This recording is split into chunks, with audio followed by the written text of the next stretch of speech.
Hey, what's up, everybody? Let's keep it growing. Let's keep it going. On the road to 1,000 subscribers. Gosh, I swear to you, it wasn't that long ago. A couple hours ago, I was at like 991 or something, and all of a sudden, I just kind of lost it. I don't know, but I know I don't. I say I don't do it for the views or popularity. I did this channel to start my sportscasting career and get my name out there, grow the brand. Um, but I mean, I have given my heart, my soul. I've given everything to this channel. I'm not even gonna like. I just want to hit the 1,000 mark. After that, I don't care what happens. Just hit 1,000, man. I know everybody and they get there, man. Now, I still need the watch hours and stuff to get monetized. I'm not even worried about the monetization, man. I just want to see a K right here. You know, what's up, Rec Talk?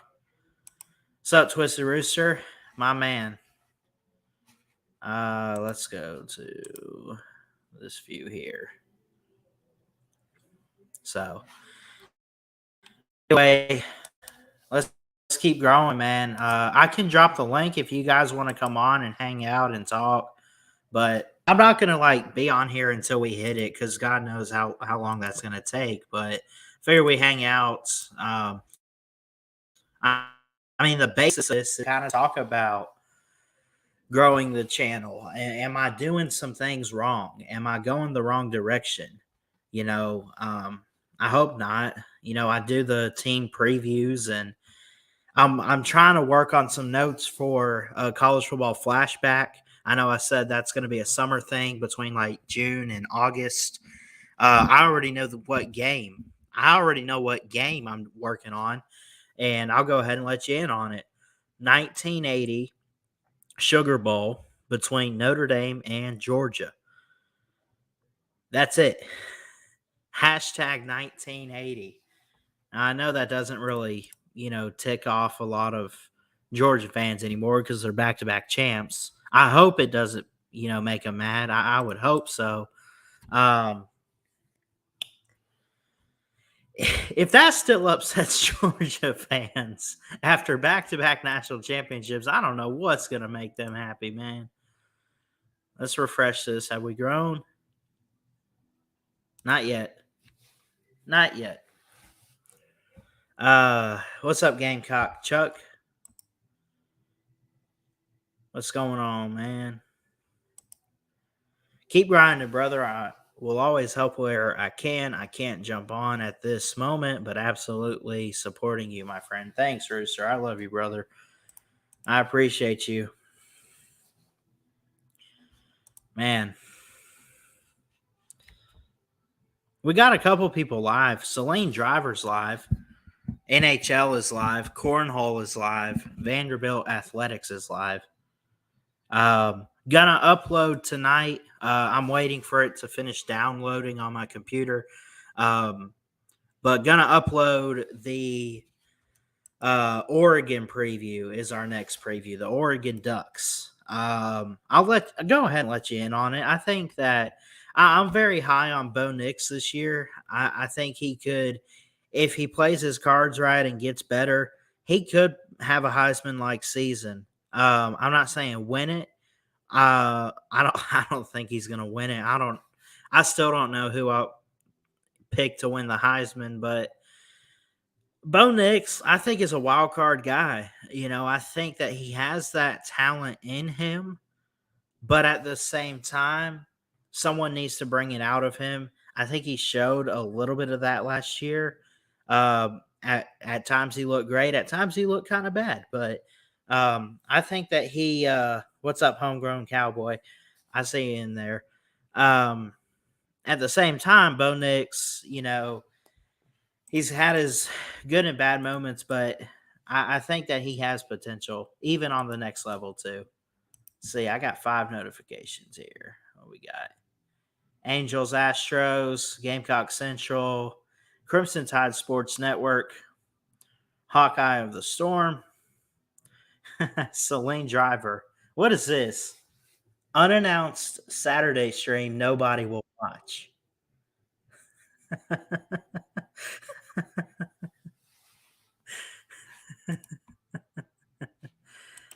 Oh my gosh. That's funny. What's going on, buddy? How are you? Dude, I swear to you, I was at like 990 earlier. It killed me, man. I was getting excited. I will say this: reacting to comment videos will lose you some subscribers. So I did one, and then I lost. I don't know, like 10. Probably the people that I ripped. But off season's tough, man. Like, yeah, it's just a different animal. And you've been doing it longer than me. I just know I'm getting maybe 20-30% of the views and stuff that I did last season during the season. So you're saying the comment videos I started doing don't really help, but they more so hurt? No, they don't hurt necessarily. It's just whoever you rip is probably going to unsubscribe from you. Oh, yeah, I see that.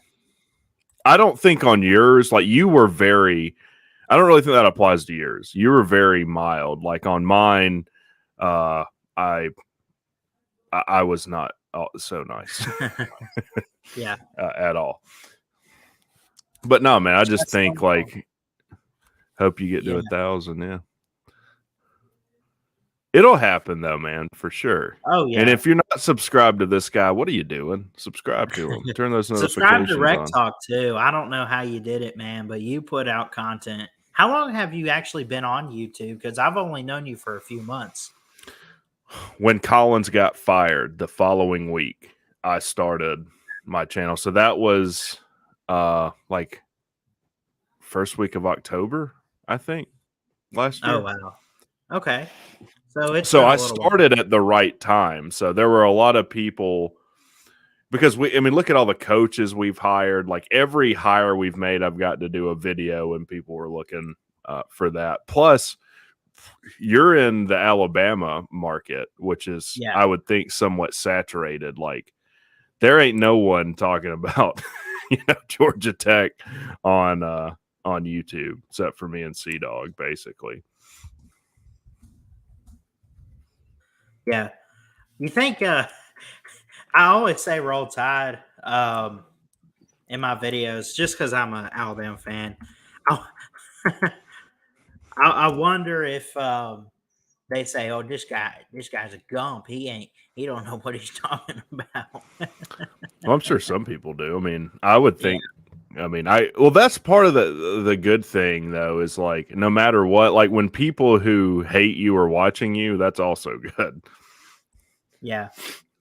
Like I think the haters, you got to have a little bit of those in there. Like, it should drive you a little bit more.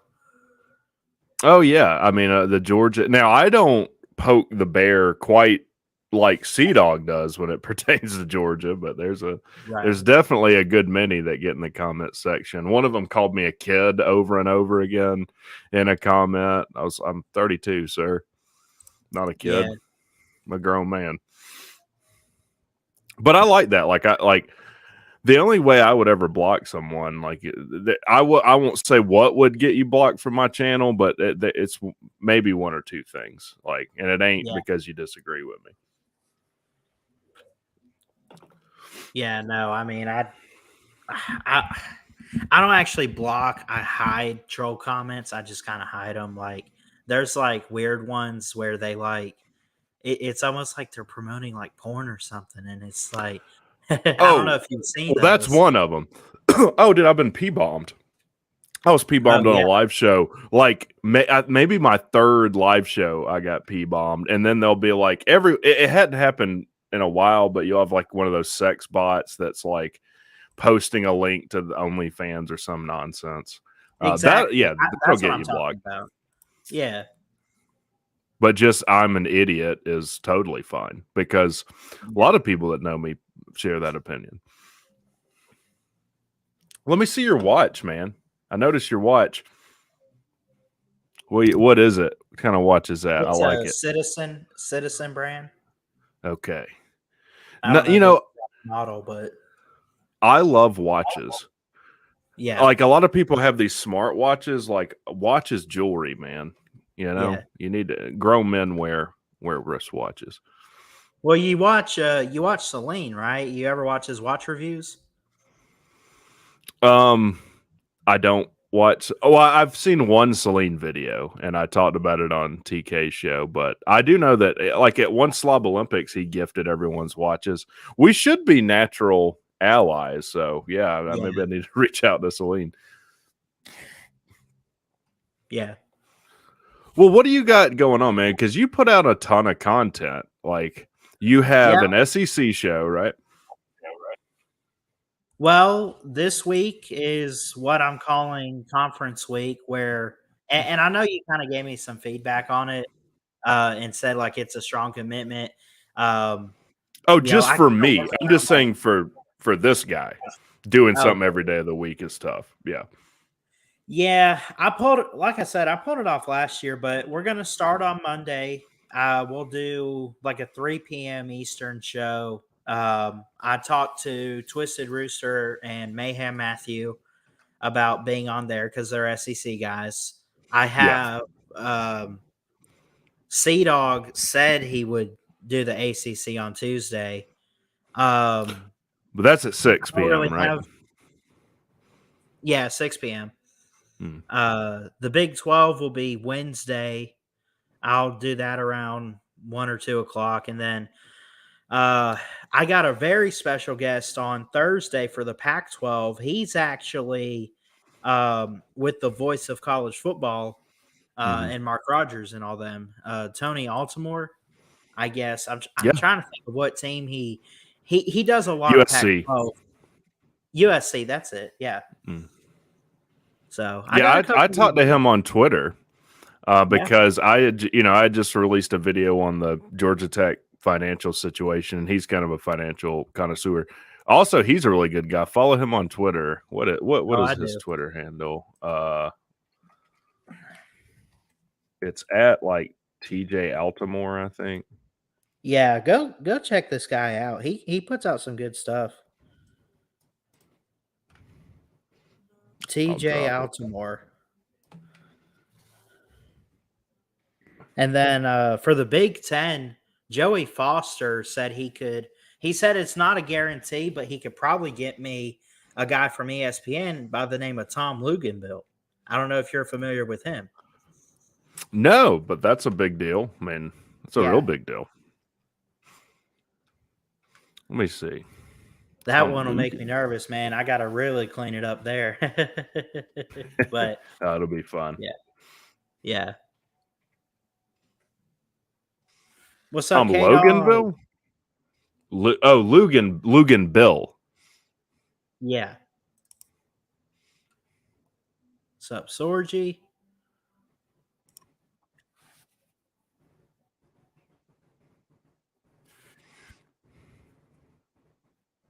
He played at 3 colleges as a quarterback. Luginbill did. One of them was Georgia Tech in 1994.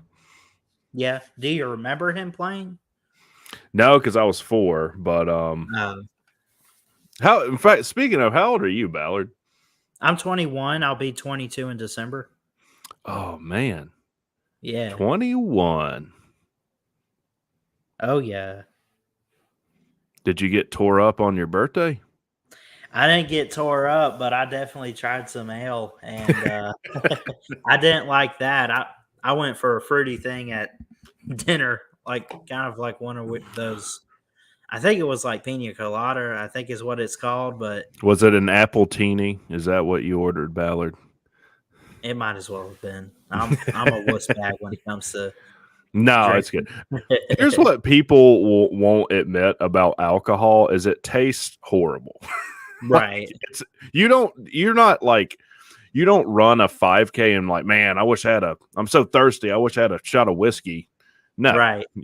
not at all. Yeah. Let's see.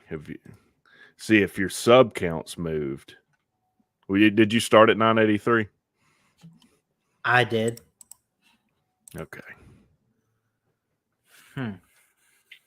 It's tough. It gets harder as you like. It's easy to hit 100. It's easy to get to 200. But once you get past like 500, man, it just gets tougher and tougher up that mountain. For me, it's come in spurts. So I had, when you first start out, right? Like it takes a minute before anyone gives two damns about what you're doing. Right. So I gained like 400 or 500 in a big spurt, and then it was slow going. And then for whatever reason, the last month I've gained about 60, 70 out of nowhere. I don't really know what that was about, but it's just very sporadic for me. Yeah. How's it been for you? Has it been kind of a linear, kind of even growth, or it kind of like spurts? It spurted. I mean, I could hit a new subscriber count by the 100 within about a month and a half or 2 months, except for, well, I guess maybe it's been about a month and a half since I hit 900. It just feels like it's taken a long time. But well, and the other tough thing is, well, you do a lot of different stuff, but there hasn't really been much going on with like Alabama because like they're not in conference realignment. Like they're already in one of the best ones. And I don't know how you do it because when I start stepping outside of my own kind of fan base, like sometimes I look like an idiot because I don't know what I'm talking about. Like I said, Cal was going to the Big Ten, it's UCLA. People roasted me for that, and I was like, well, I don't care enough about California to know.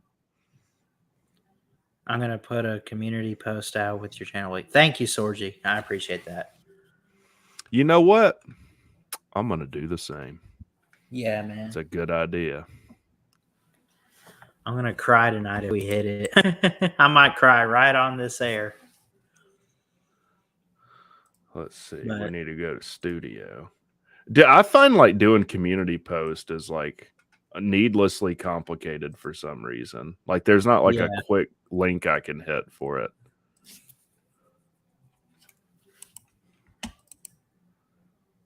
Never mind. I'm an idiot on that. There is. I mean, even you probably don't know TikTok Chess Hall, do you? I've never been on a show with him or communicated with him at all, but I am very aware of Chess Hall, yes. Okay. He's got over 1,000. Not quite to 2,000 yet. But you know how he got his was everyone followed him from TikTok. I'm not really known outside of YouTube except for my personal life with friends at church and Facebook and everything. So, well, here's the thing. Like that, I think there's a few ways to go about it. What's that? Yeah, I got Instagram, K-Dog. But then you got Instagram, you got TikTok, you got Twitter, you got Facebook, you got YouTube. I feel like it's just too much for me to keep up with. I feel like I need a social media manager. I got a Ballard Sports Instagram too. I'm just going to make a quick video real quick showing that we're live. Let's go to let's go to the camera. Hey, what's up, guys? Ballard Sports Media here. We are currently live on the channel trying to hit 1,000 subscribers. I really would appreciate it, man. We've been working really hard. It's not just me. It's also you, the great people of YouTube and this great community. Check it out real quick. We got Rec Talk on here so far, too. And can't wait to hit 1,000, man. It might not be tonight. It might not be tomorrow, but it is going to happen soon. I believe God's got a great plan. Trust and believe it. And can't wait to see what he does. I love y'all. Peace out. All right, I'll post that. All right, let me get your your link to your channel. Boom, boom, boom.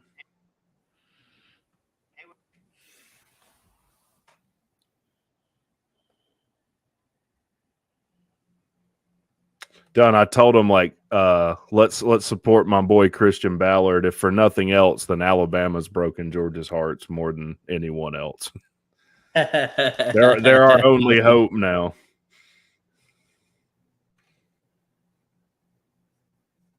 Boom.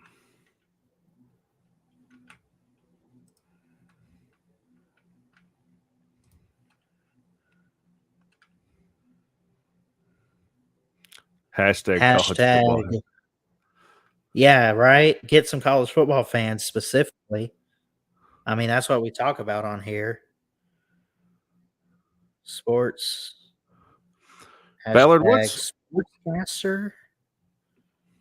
What's that? Oh, you're putting this on TikTok? No, I'm putting this on Instagram. Oh, okay. I guess people still use that. I don't. I have no idea. I'm What's the wrong up, guy to ask. What's that? I don't think we can hear him. You sound like you're talking through a solo cup. Uh-oh. Yeah, you're something's weird with your audio. Are we good now? Better, yes. That's great. Okay. I think I had two windows open. Sorry about that. Oh, all good. I was going to say one of the ways to get more subscribers is I've got a friend. Some of the people we know the same guy that I do. His name's Mosh, Mike Mosh, Cowboys Mosh. Heard of him, yeah. He's got another channel called Cowboys World Order. Now it's an NFL deal, but the whole idea is to get subscribers, right? Yeah. So, he's got like 5,000 subscribers now. But what he did was he went on other platforms and got more involved with more of the social stuff. And yeah, they in return they went to his page and stuff. I can probably get you 22 tonight, but I mean these people don't they don't listen to football. hey man, I mean, once you get after the monetization, that's when you kind of worry about, okay, what do they want to listen to? Because you're going to have people paying attention. But I mean, at this point, man, I mean, I've been fighting this battle for, I think I've been past this 900 mark for almost 6 months, I think. Something like that. It's been a while. Yeah, but I feel like you got to, like, if you're a college football channel, like, I'm not trying to get subscribers that aren't in that market, I guess, or that aren't interested in that, because they're not going to enjoy the videos I'm putting out because they're college football video. Yeah. I had to step away. Sorry. Nick Saban Jr., Sports Talk TV in the house. What is up, man? He's on one of those Alabama channels a lot, I think. If I got the right guy. I subscribe to him. He's got good content. He's good. Yeah, I think I heard TriStar talking about going on his show or something a while back. Oh, yeah? Yeah.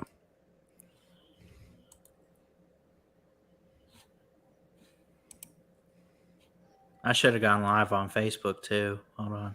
I can fix that right now. You're going live everywhere. We'll do it live. We'll do it live. I think we're live on Facebook now. I can share this out.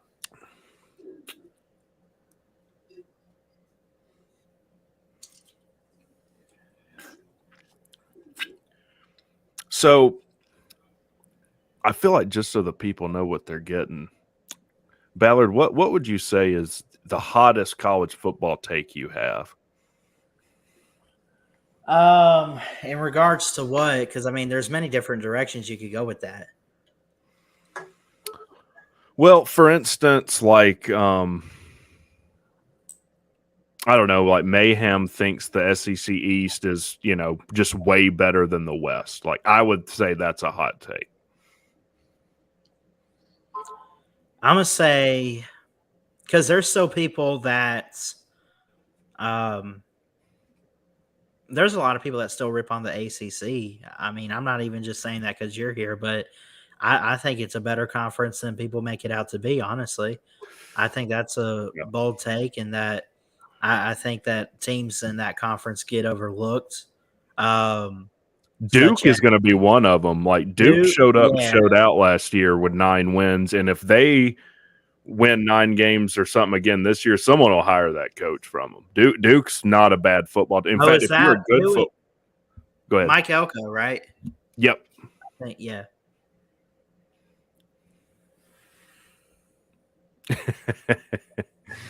Sir UGA is one of the Georgia fans that always gives me hell. I'm starting a list of people that I hate to the core of who I am. Like Slim's on there. I hate him. I sometimes go to sleep thinking about how much I hate him. Sir UGA might get on that list. Am I a Ballard simp? Maybe. What if I am?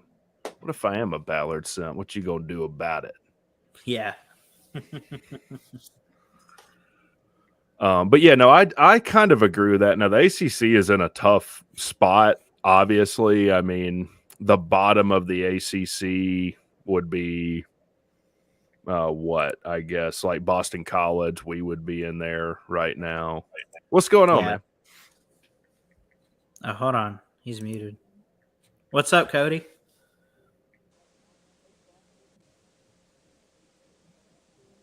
We can't hear you. He's not muted right now. He's probably just having issues. Them fingernails, though. Oh, my God. Yeah, trim them things, man. Like I did. Now, it is about dip 30 right now. Yeah.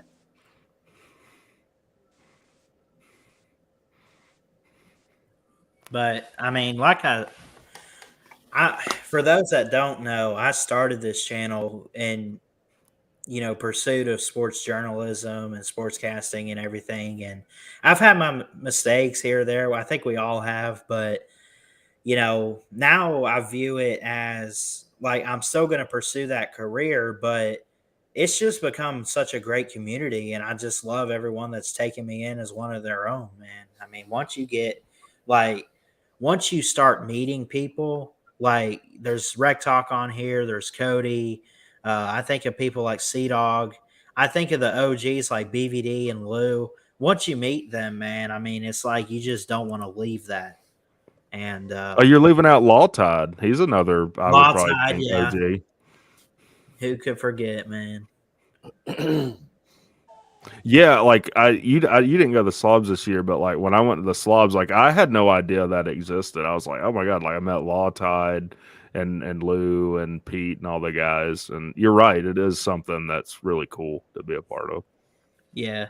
How did you start your channel, Ballard? Give us the history of Ballard Sports Media, because for me, I had thought about it for a while and just didn't do it until recently. So I could play a video for you of when I first called Paul Feinbaum, and I had called him. I remember the day. It was 9/11. I didn't say anything in regards to 9/11, although on that day it's always in remembrance for me. So I wasn't born yet, but I know what happened. Anyway, Paul Feinbaum, I had called him up in 2019. And it was my first time calling him. I had tried to get in the show a few times, and I finally got through. Well, I wanted advice. I wanted to know, after I get my degree in journalism, where do I start? And I swear to you, I can't make this up. I said, do I go straight to ESPN or do I? Like, I said that. And The best advice he ever gave me, he said, get as much education as you can, but even more importantly, get as much experience as you can. And the more people you can meet, the more likely you can land a job and go places. And um, he said, you always have to start somewhere. And, he said, just stay in touch with people, and especially those people at the show. And I've called up quite a few times. You can find some videos where I've recorded my calls with him, and he's just given me some great, like the last one I did, he gave me great writing advice because I got a website too. I didn't even know that. Can you put that in the chat too so I can go check it out? Heck yeah. It's through Wix. I don't know if you're familiar with that, but you can get an app called Wix Spaces. And if you sign up, and I can send you an invite too, you could just pull it up on your phone. You should be able to. No one's ever told me if it works or not, other than my grandmother. But I put it in the comment section. Okay. But yeah, my grandmother says that I should shut up and keep writing, basically, because she thinks my writing's remarkable. But sometimes I don't know when to stop talking. I like what you have to say. I'm sure your grandmother's a great woman, but she's off base there. Yeah. On here, you can't talk enough, really. You're right. Yeah, that's kind of the point that people are watching. Yeah. You're a young man here. I mean, this is how old are you in the about of this webpage? Oh, did you yeah, I'm looking at your website. Okay. So that picture was taken when I graduated high school. I was homeschooled. I had a professional photographer take some pictures. So I was 8. Let's see. I had already started my channel. It was December of 2019. I graduated in May of 2020, so I was 18. Okay. You're looking good, man. Thanks, man. And I'm still single. You're still single? I would imagine like you walk outside and just you have to have like a bodyguard to like hold the women back. Oh, hold on. This like he's just trying to go to the store, ma'am. Just let him go. Jeez. That's not happening. No, I wish. Yeah, I mean, you don't have one of them nice church girls. Sometimes they can get a little wild on you. Yeah, that was my experience. But then they'll be like, "Hey, I prayed, and God says that we're not supposed to be together no more." And I'm like, "Can you just say you don't want to be with me?"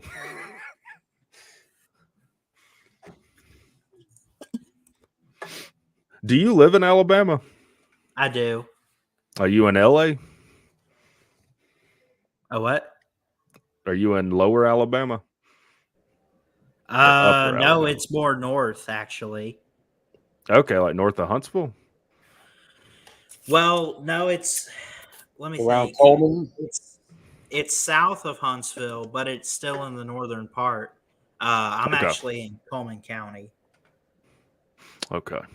I don't know if you're familiar, but no, I almost took a job that was going to require me to drive to Huntsville, like, and stay every other week, and I didn't take it. But they build the rockets there, so a lot of cool stuff going on in Huntsville. Was it Lockheed? It was not Lockheed, but it was someone that deals with them. Yes. Okay. In fact, I don't remember if that needed a security clearance or not. A lot of jobs at Lockheed require a security clearance. Yeah. I worked at the Lockheed in Grand Prairie. That was nice. Yeah, it was a missile place. Switched over to a different company in East Texas. Yeah, I don't live far from the Lockheed in Marietta, actually. Marietta. Do they deal with missiles or planes? They're planes, in fact, because it's kind of like they put it there because Dobbins is near. Is like I think they even have like a rail route in between Dobbins and this Lockheed. Gotcha. you'll see tanks just rolling on the up the thing, up the railroad. Yeah, we got JRB in Fort Worth. That's a big place. So that's kind of the same thing you're talking about, the streamline going to some place that's close. Yeah. That's good. Cool. What are you doing outside of YouTube, Ballard?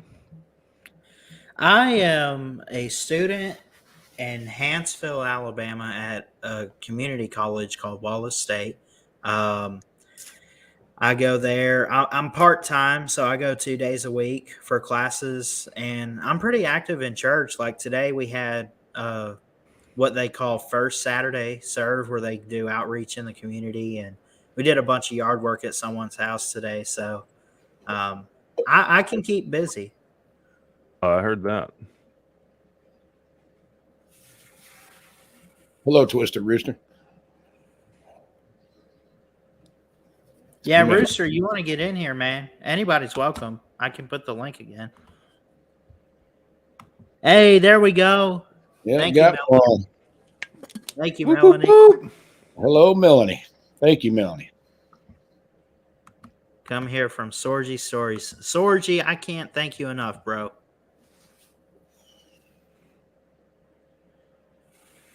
Well, there you go, man. There's one That's down. One. Yep. To those that may be tuning in that are, oh my God, 992. You're at 992 now. Yeah. Woo! Oh, You are. Oh, I'm getting chills, Well, man. The thing is that you really want to hit about 1,300 because Right. it's gonna, flop up and down Yeah. a little bit. So you really need 1,300. Yeah. For it to stay balanced. Yeah. I'll say this. I mean, first off, thank you, Sorgy, for pimping this out a little bit. But I mean, like I said, it's no one out there with a YouTube channel on a regular. Like some people upload videos once and never do it again. But if you have a actual YouTube channel, I'm talking you're a content creator. Even if it's not all about the subscribers, you'd be stupid to say, "No, I don't care if I hit that. I don't want to do that." I mean, come on. You start a channel with a purpose to put yourself out there, and it might not be for popularity, but you want people to discover you. Well, What's yeah. up, Let's. Hello, Waylon? Waylon. How's everybody doing tonight? Here I am for all the Georgia fans. I'm here. I'm the women's pet and the Georgia regret. How's everybody Woo! Kissed half the women in Georgia and made them cry. Come on. cry? Tell them. I love your sunglasses. I've got mine on in the house. I love it. Yeah, Did I you do it call in? because otherwise you see my eyes darting around. Hey, Waylon, did you get a chance to talk to Mr. Smith this week on TDA, or you been relaxing? No, I hadn't. They only had one show this week. Didn't have one Friday, nor didn't have one Monday because of Memorial Day. So I was listening in on Wednesday, but I didn't call in. I've been taking a break. Not anything to talk about, Chris, and you just sort of talking to yourself. I don't know. I got you. Yeah. It's always, hey, it is the hottest show on the streets, as he says, though. I mean, that's a channel y'all should go check out. Even if you're not an Alabama fan, if you want to hear experts talk about what's going on or hear some speculation, Touchdown Alabama is where it's at. So Waylon has a channel? Well, I mean, he has an account, but I don't think he uploads, do you? No, I don't do anything. I've got so much stuff, man, going on. I'm retired and mess around with old antique cars and build motors. And I mean, Nice.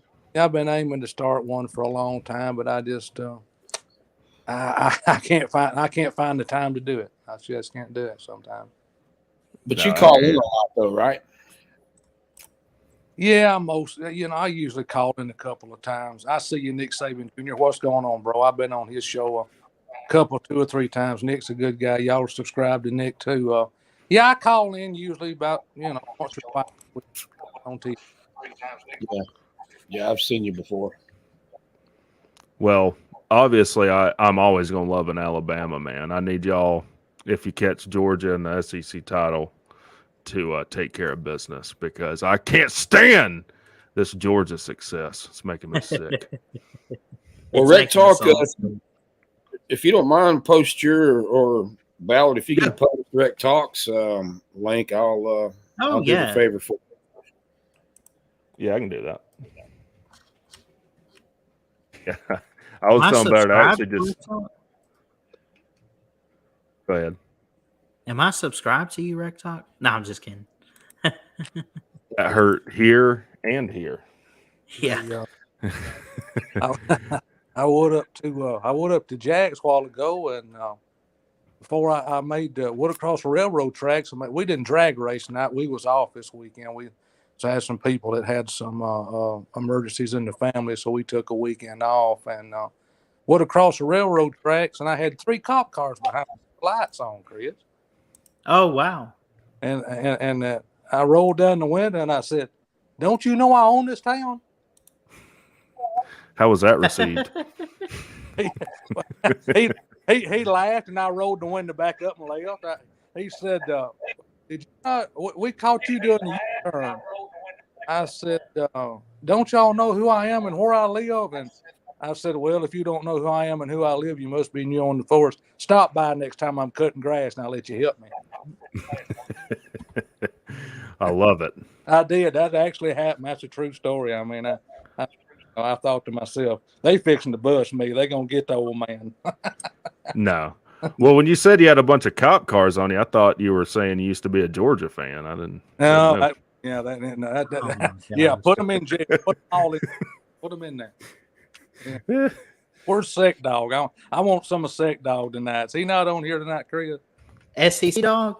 Yes, is he on here, Sec Dog? Where's Mayhem at, too? Where's he at? Oh, man. Mayhem. I love Mayhem. Yeah, get Mayhem on here. Mayhem. Me and Mayhem argued for like an hour straight like a month ago. It was great. I'm fixing to call him and put him on speaker. I don't care. That's it. But don't tell him. Don't tell him he's on speaker. Yeah, don't tell him. I'll be quiet. Let him. I'll mute. Hello?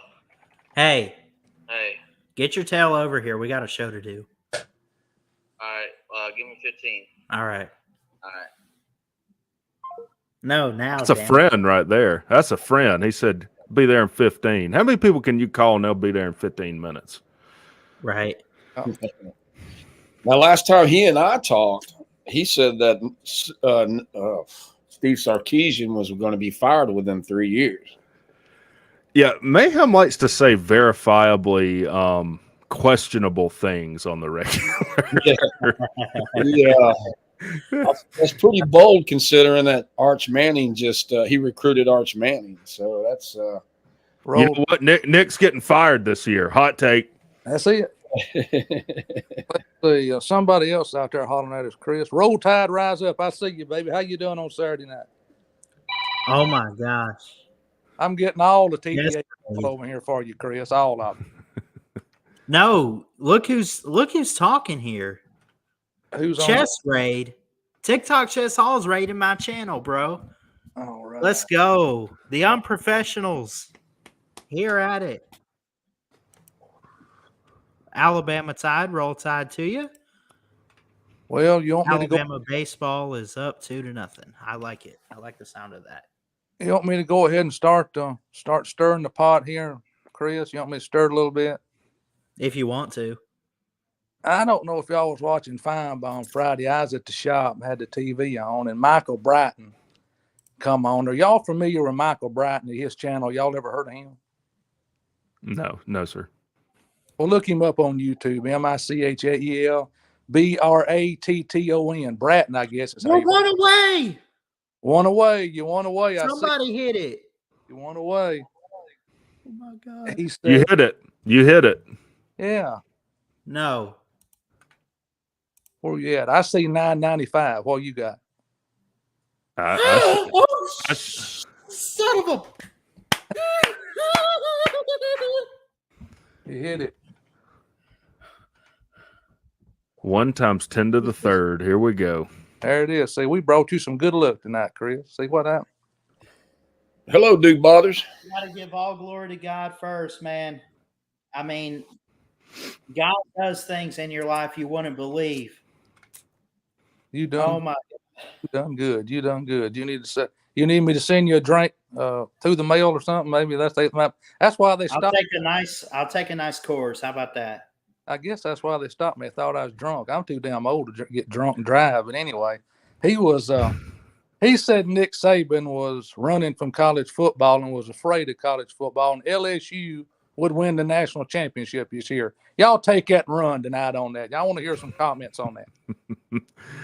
Well, I will say this. This idea that Nick Saban is some washed-up has-been is nonsense. The thing is, when you are winning a national title every other year, your expectation is raised to when you win 10 or 11 games, people think you're garbage.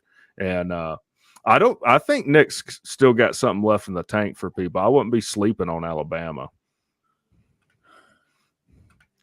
Yeah. I want to hear. Congratulations, Ballard. Yeah. How do you feel, sir? How do you feel? Oh my gosh. I feel like I'm catching my breath. Oh, I got to go tell my grandparents. I'll be back. There it is. Okay. Y'all talk. He's excited. Well, what do y'all yeah. think about LSU supposedly supposed to win the Natty this year? I want to hear some. Well, what is their odds? Are they like plus what? Like, I let me say before I look, like they Brian Kelly, I think, has done a phenomenal job in his first year. No one had picked them to win the West. I can tell you that, other than maybe some LSU homers. But it's 1 year, and I think that you just have to look and see how sustainable what he's doing there is. I mean, look, for any team to win the national title is difficult, and LSU probably has some pieces they need to get in place. I'm admittedly not super educated on LSU's program, but I don't know that they're complete enough yet to make a national title run.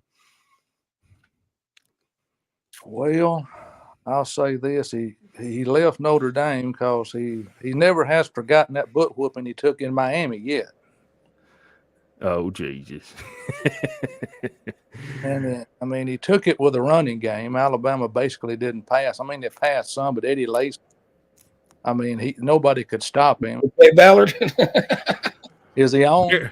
Bear Ballard here. He's happy. Ballard.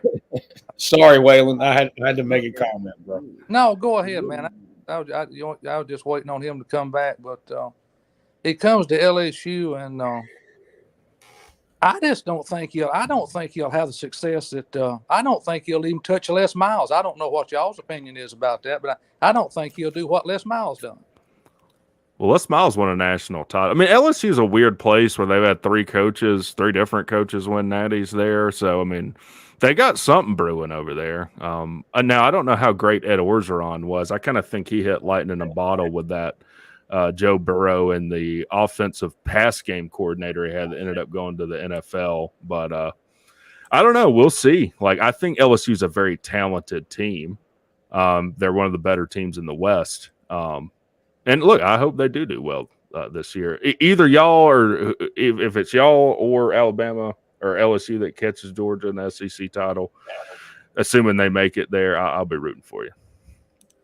Alabama Tide, I see you, man. I'm glad y'all came over here tonight. Y'all get some more people on here and give Chris some more subscribers here and get him in here and get him up to about Road to 2K. Road to 2K starts now, Yeah. Ballard, so you talked about how you're feeling. Yeah. You envisioned this moment for a while, I'm sure, and now you're here. Tell the people. I thought I would people what burst they wanna into hear. tears of joy. I thought I would burst into tears of joy. I can't get the tears to come out.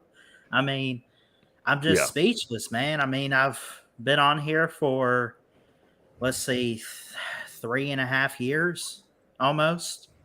And I know some people can hit it faster than that. Some people, it takes them longer. But, I mean, I'll say this as a Christian, man. I got to give God all the glory. I got to thank him for what he's done. and just say that he's done a lot of great things in my life, and I think it's still just the beginning. You're going places. You're going places. Yeah. I mean, obviously give God the glory, but also give yourself some credit, man. Like you've been putting out a ton of content and putting in a lot of hard work on YouTube, and you know, a lot of this is you doing the work, the leg work, you know. Yeah. I was going to say about Les Miles. I think Les Miles caught lightning in the bottle a little bit too, because I think he had a lot of Nick's recruits down there that he won that national championship with, and some of those people he helped. You know, he gave. He was a thorn in Alabama's side there for a little bit, but when Alabama didn't allow him to go across the 50-yard line, that pretty much tells the tale right there. That just about shuts the door, probably. Yeah. Well, I will give LSU this. They've had some of the more entertaining coaches in history. Like Les was like, I mean, how would you describe Les? He's an odd cat, you know, like he ate the grass at different fields, and he was kind of unpredictable, like that fake kick that he, you know, was able to dial up. And then don't get me started on Ed Orgeron. Just watch a televised interview with him and turn on the closed captioning. They ain't got a clue what that guy's talking about. It's just a string of consonants. Coach O. I used to do a Coach O imitation on TDA, but I won't do it tonight. I'll save that for 2000. You mentioned something about Coach O. You're talking about with LSU? Yeah. Down on the bayou? He used to be the coach for the LSU Tigers. That kind of sounds like Ray Romano. Kind of. Yeah. I think Coach O would be a good assistant coach. He's got a lot of energy. I think he's a pretty good recruiter. He might not have been that great at LSU, but I think he might be a pretty good hire for some team that needed a boost. I don't know that he's all that bad, but like you said, he caught lightning in a bottle, man. Yeah, and I only say that because of the downturn, you know, that he had after, you know, winning a national title. He did have some personal issues as well. I mean, he solicited a woman at a gas station. Just so happened that her husband was high up in the hierarchy of LSU administration. It didn't look good. So I think that probably factored in as well, him getting out of there. I think Feinbaum had Michael Bratton on there Friday just to stir the pot, get the callers to call in. Feinbaum's good at that stuff, man. I ate lunch with him a couple of times several years ago. I've got a good friend in Birmingham named Daniel Moore. He does all of Alabama sports arts memorabilia, and I had a buddy that worked for him. My buddy's daddy got him started.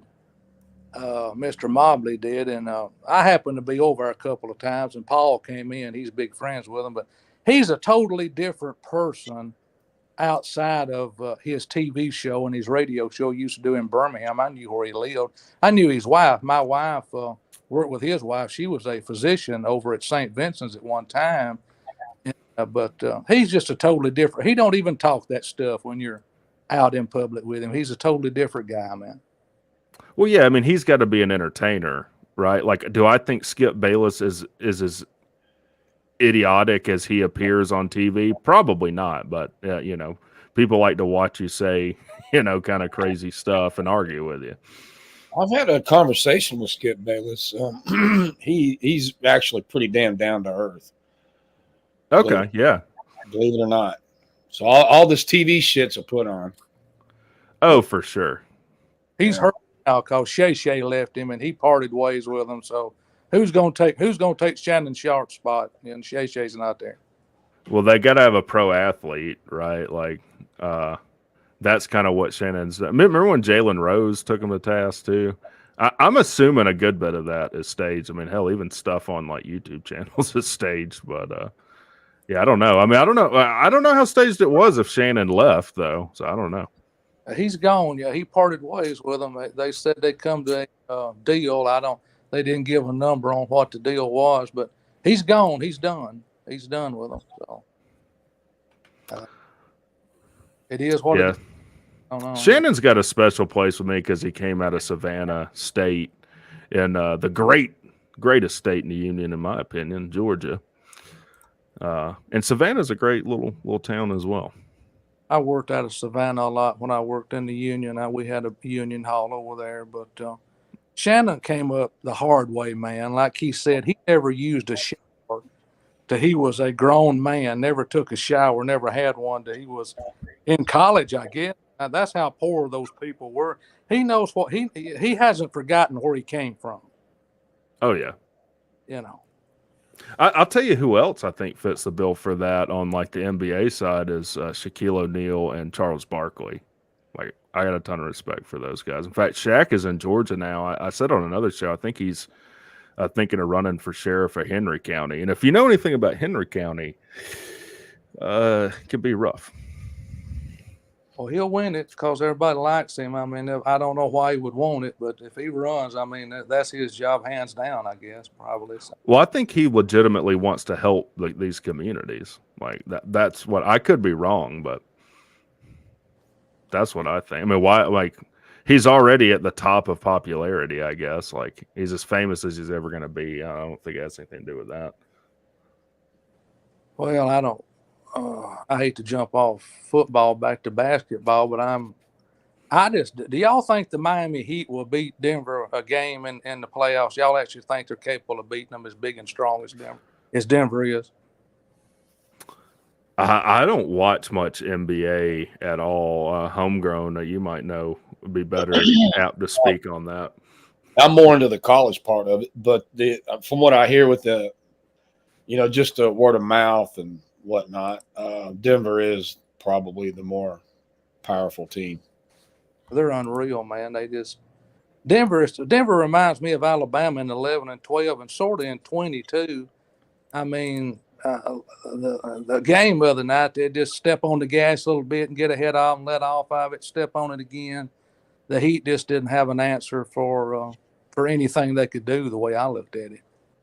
I just didn't see it. And sweeping the Lakers like they done, they embarrassed the Lakers, man. Yeah, they did. Yeah. It's just hard for me to watch because it's changed so much. Like, obviously, like it was before my viewing time, but you go from the Bad Boys of Detroit, which Dennis Rodman was on that with Isaiah Thomas, I think. And then it's transformed now into just the defense is kind of an afterthought, or you rarely ever see an offensive penalty or charge or anything. Nah. Well, Golden State was my team. I love Steph Curry, but they have lived and died by the 3-point shot. If Golden State doesn't go this year, I think they're the number 8th pick. If they don't get some height, the tallest guy they got on their team 6'9". And I mean, if they don't get some kind of inside game, Golden State's done. If they don't get some kind of inside, so it gets a couple of big men in there that can bull some people around and go to the basketball goal. Their dynasty may be over. I agree with Stephen A. about that. They may be done if they don't. Are the Celtics still in it? No, they're done. They're out. Yeah. That's because we had a coach away from them. Tech hired one of Boston's assistants for their basketball coach. That's my story. Tiger Cat said it later, Ballard. See you, TK. Thank you. Well, I mean, Miami was 3 games up on them and let Boston come back and had to go all the way to Game 7. And then basically, I mean, it was just, I don't know. The Heat put it on them that last game. They just didn't have any answer for them. But I don't know. I guess the Heat may win. I say the Heat might win a couple of games against Denver if Denver gets tired. But they've got these games so spaced out now in this final. I don't see how the guys are going to get tired, really. I would love because the Nuggets haven't ever won it, right? No, not that I can remember. I don't think they have. I can't believe the Mavericks won more. I like this first one, but more specifically, I just think they're well balanced, and I think that the way in which they play on the court compared to the Nuggets is just it's greater. Yeah. there's a lot of LeBron James fans, and I have nothing against him. He's a great player. He's been in there 20 years. He passed Kareem, and I remember when Magic Johnson, when Dr. Buzz hired him at the Lakers. That's how old I am, and I mean I can go way back. I mean, but and you compare him with Jordan. I don't know how you really compare the two. I mean, you got two of the greatest basketball players to ever step on the NBA court, but Jordan was just I don't know. He was geared. He had another gear. He had another gear. I don't know. Well, it was the game was vastly different when Jordan played too.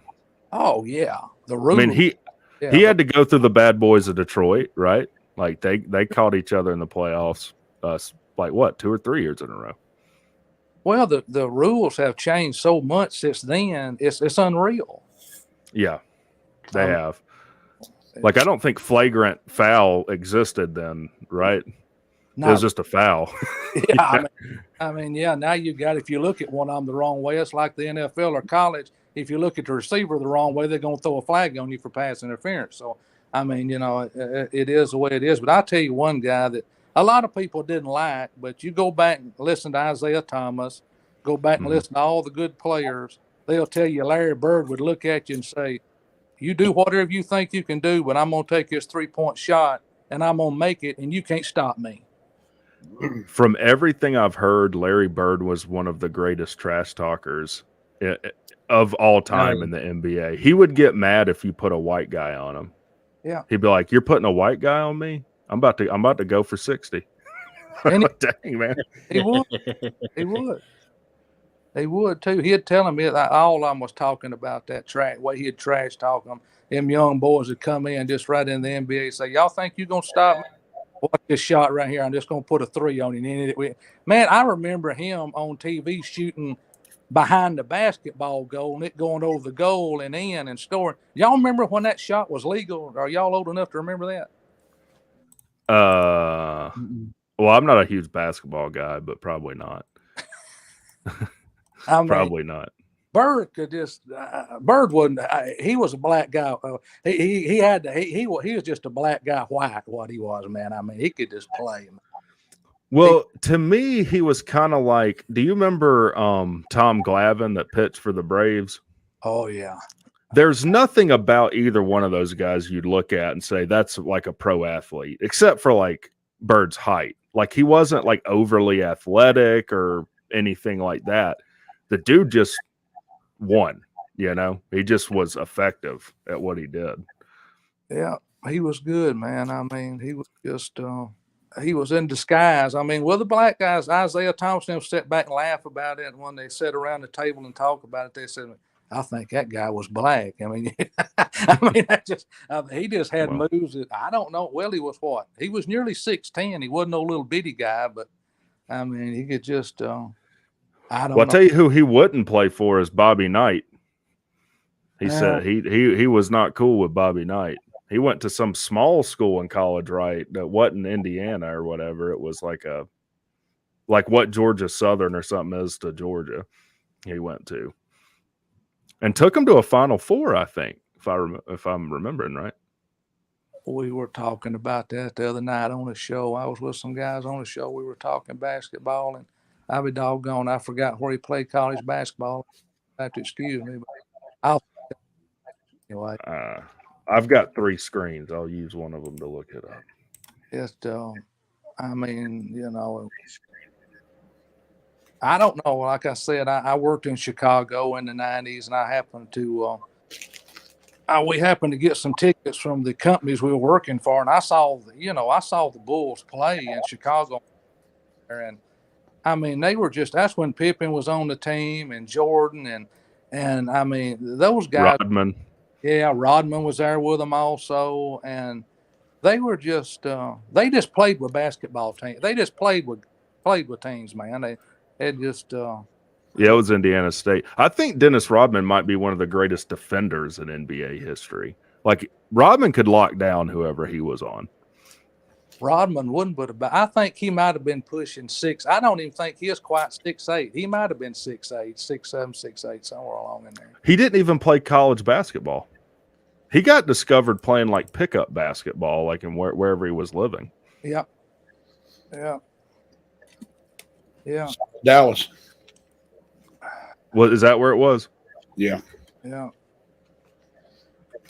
I mean, Well, and there's a guy asking a question. I don't know if you want to answer it or not, but he wants to know if that's a Muscle Shoals uniform that you have on. no, I played for a little school here. It was a local school here. It was called the Lynn High Bears. I've told that story a million times. They've all heard it. You know, we had a lucky high school team. I don't know. You call it lucky or talented. I don't know. Like I said, we won every game. Lost one game our ninth grade year. I don't know how we done it. Our receiver had the ball in his hands going in the end zone.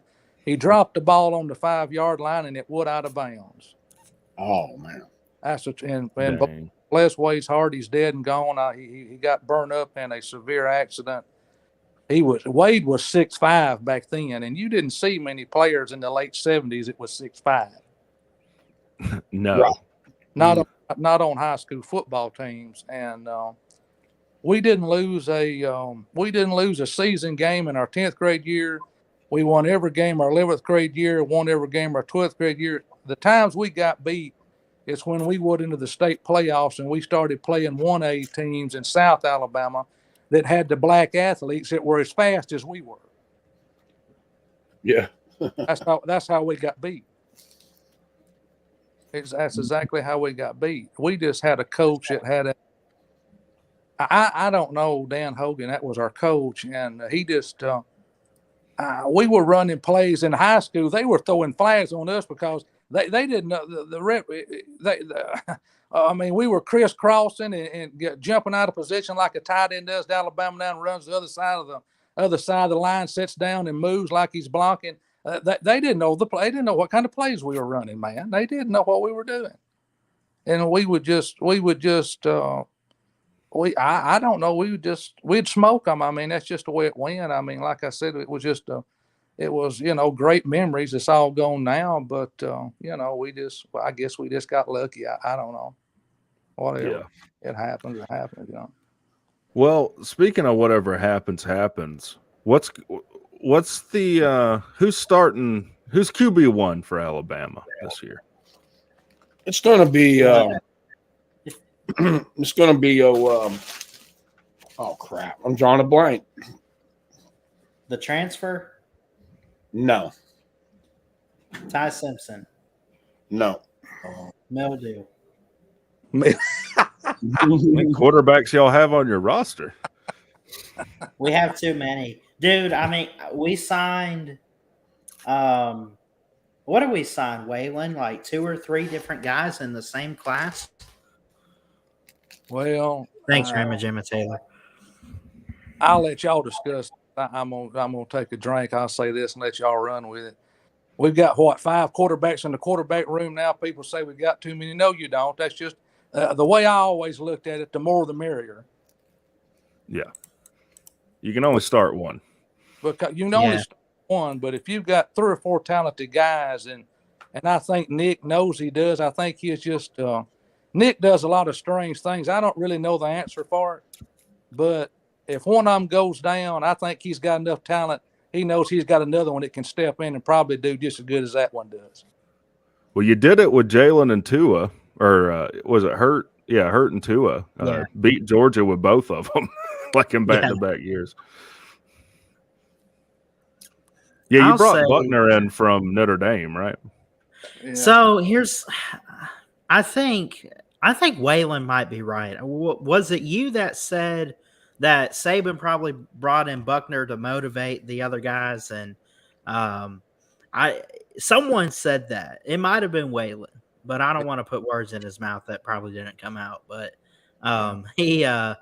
somebody said that, and I took it and ran with it, and I said, you know what, maybe that's true. Because when you go back and watch the spring game, man, those guys looked like they couldn't hit the broadside of a barn. There was pressure in their face. The O-line looked out of sorts, and it just looked like they didn't know what to do with the football. And I'm not trying to throw them under the bus. I'm not trying to, like, spoil them and put them down. But you just got to call it like it is. I mean, Alabama needs help at that position, even with Tyson. Now, Ty Simpson, I thought looked like the better of the two between him and Milroe, but I think he still has some work to do as well. Yeah. Remember this, when you're talking, Lundgren looked better than all of them. Yeah. I never thought of it like that, LW. He says Ty Simpson, Tyler Buckner was brought in because the loser of the battle is going to transfer. I never really thought of it like that, because if that happens, then because Tyler Buckner's got like 3 years of eligibility with Alabama. Ty Simpson starts, Jalen Milroe transfers. Well, Ty Simpson's going to have like 2 years. And then down the road, I mean, Tyler Buckner could have 1 year where he's the guy. So, yeah. Transfers are something. I mean, and I probably should have said this sooner, Ballard. I have had a serious resentment against you. Why'd you have to take Jahmyr Gibbs from me? Is it like the best player we had? We had him back. He wants to go to the best. What do you want?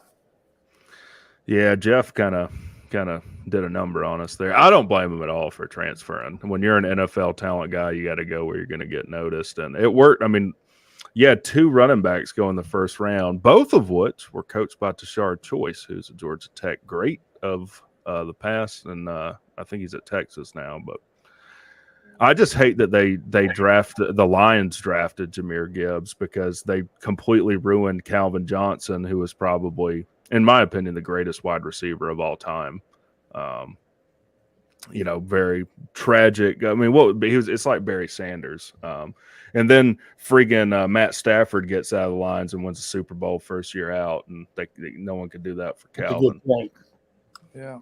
That's a very good point. I think Tommy Rees was brought in to try to implement, I may be wrong, the running game again. The passing game is done there. They're not going to falter from what Mike Loxley done, what Sark done, and what Kiffin done. They're going to keep that same offensive.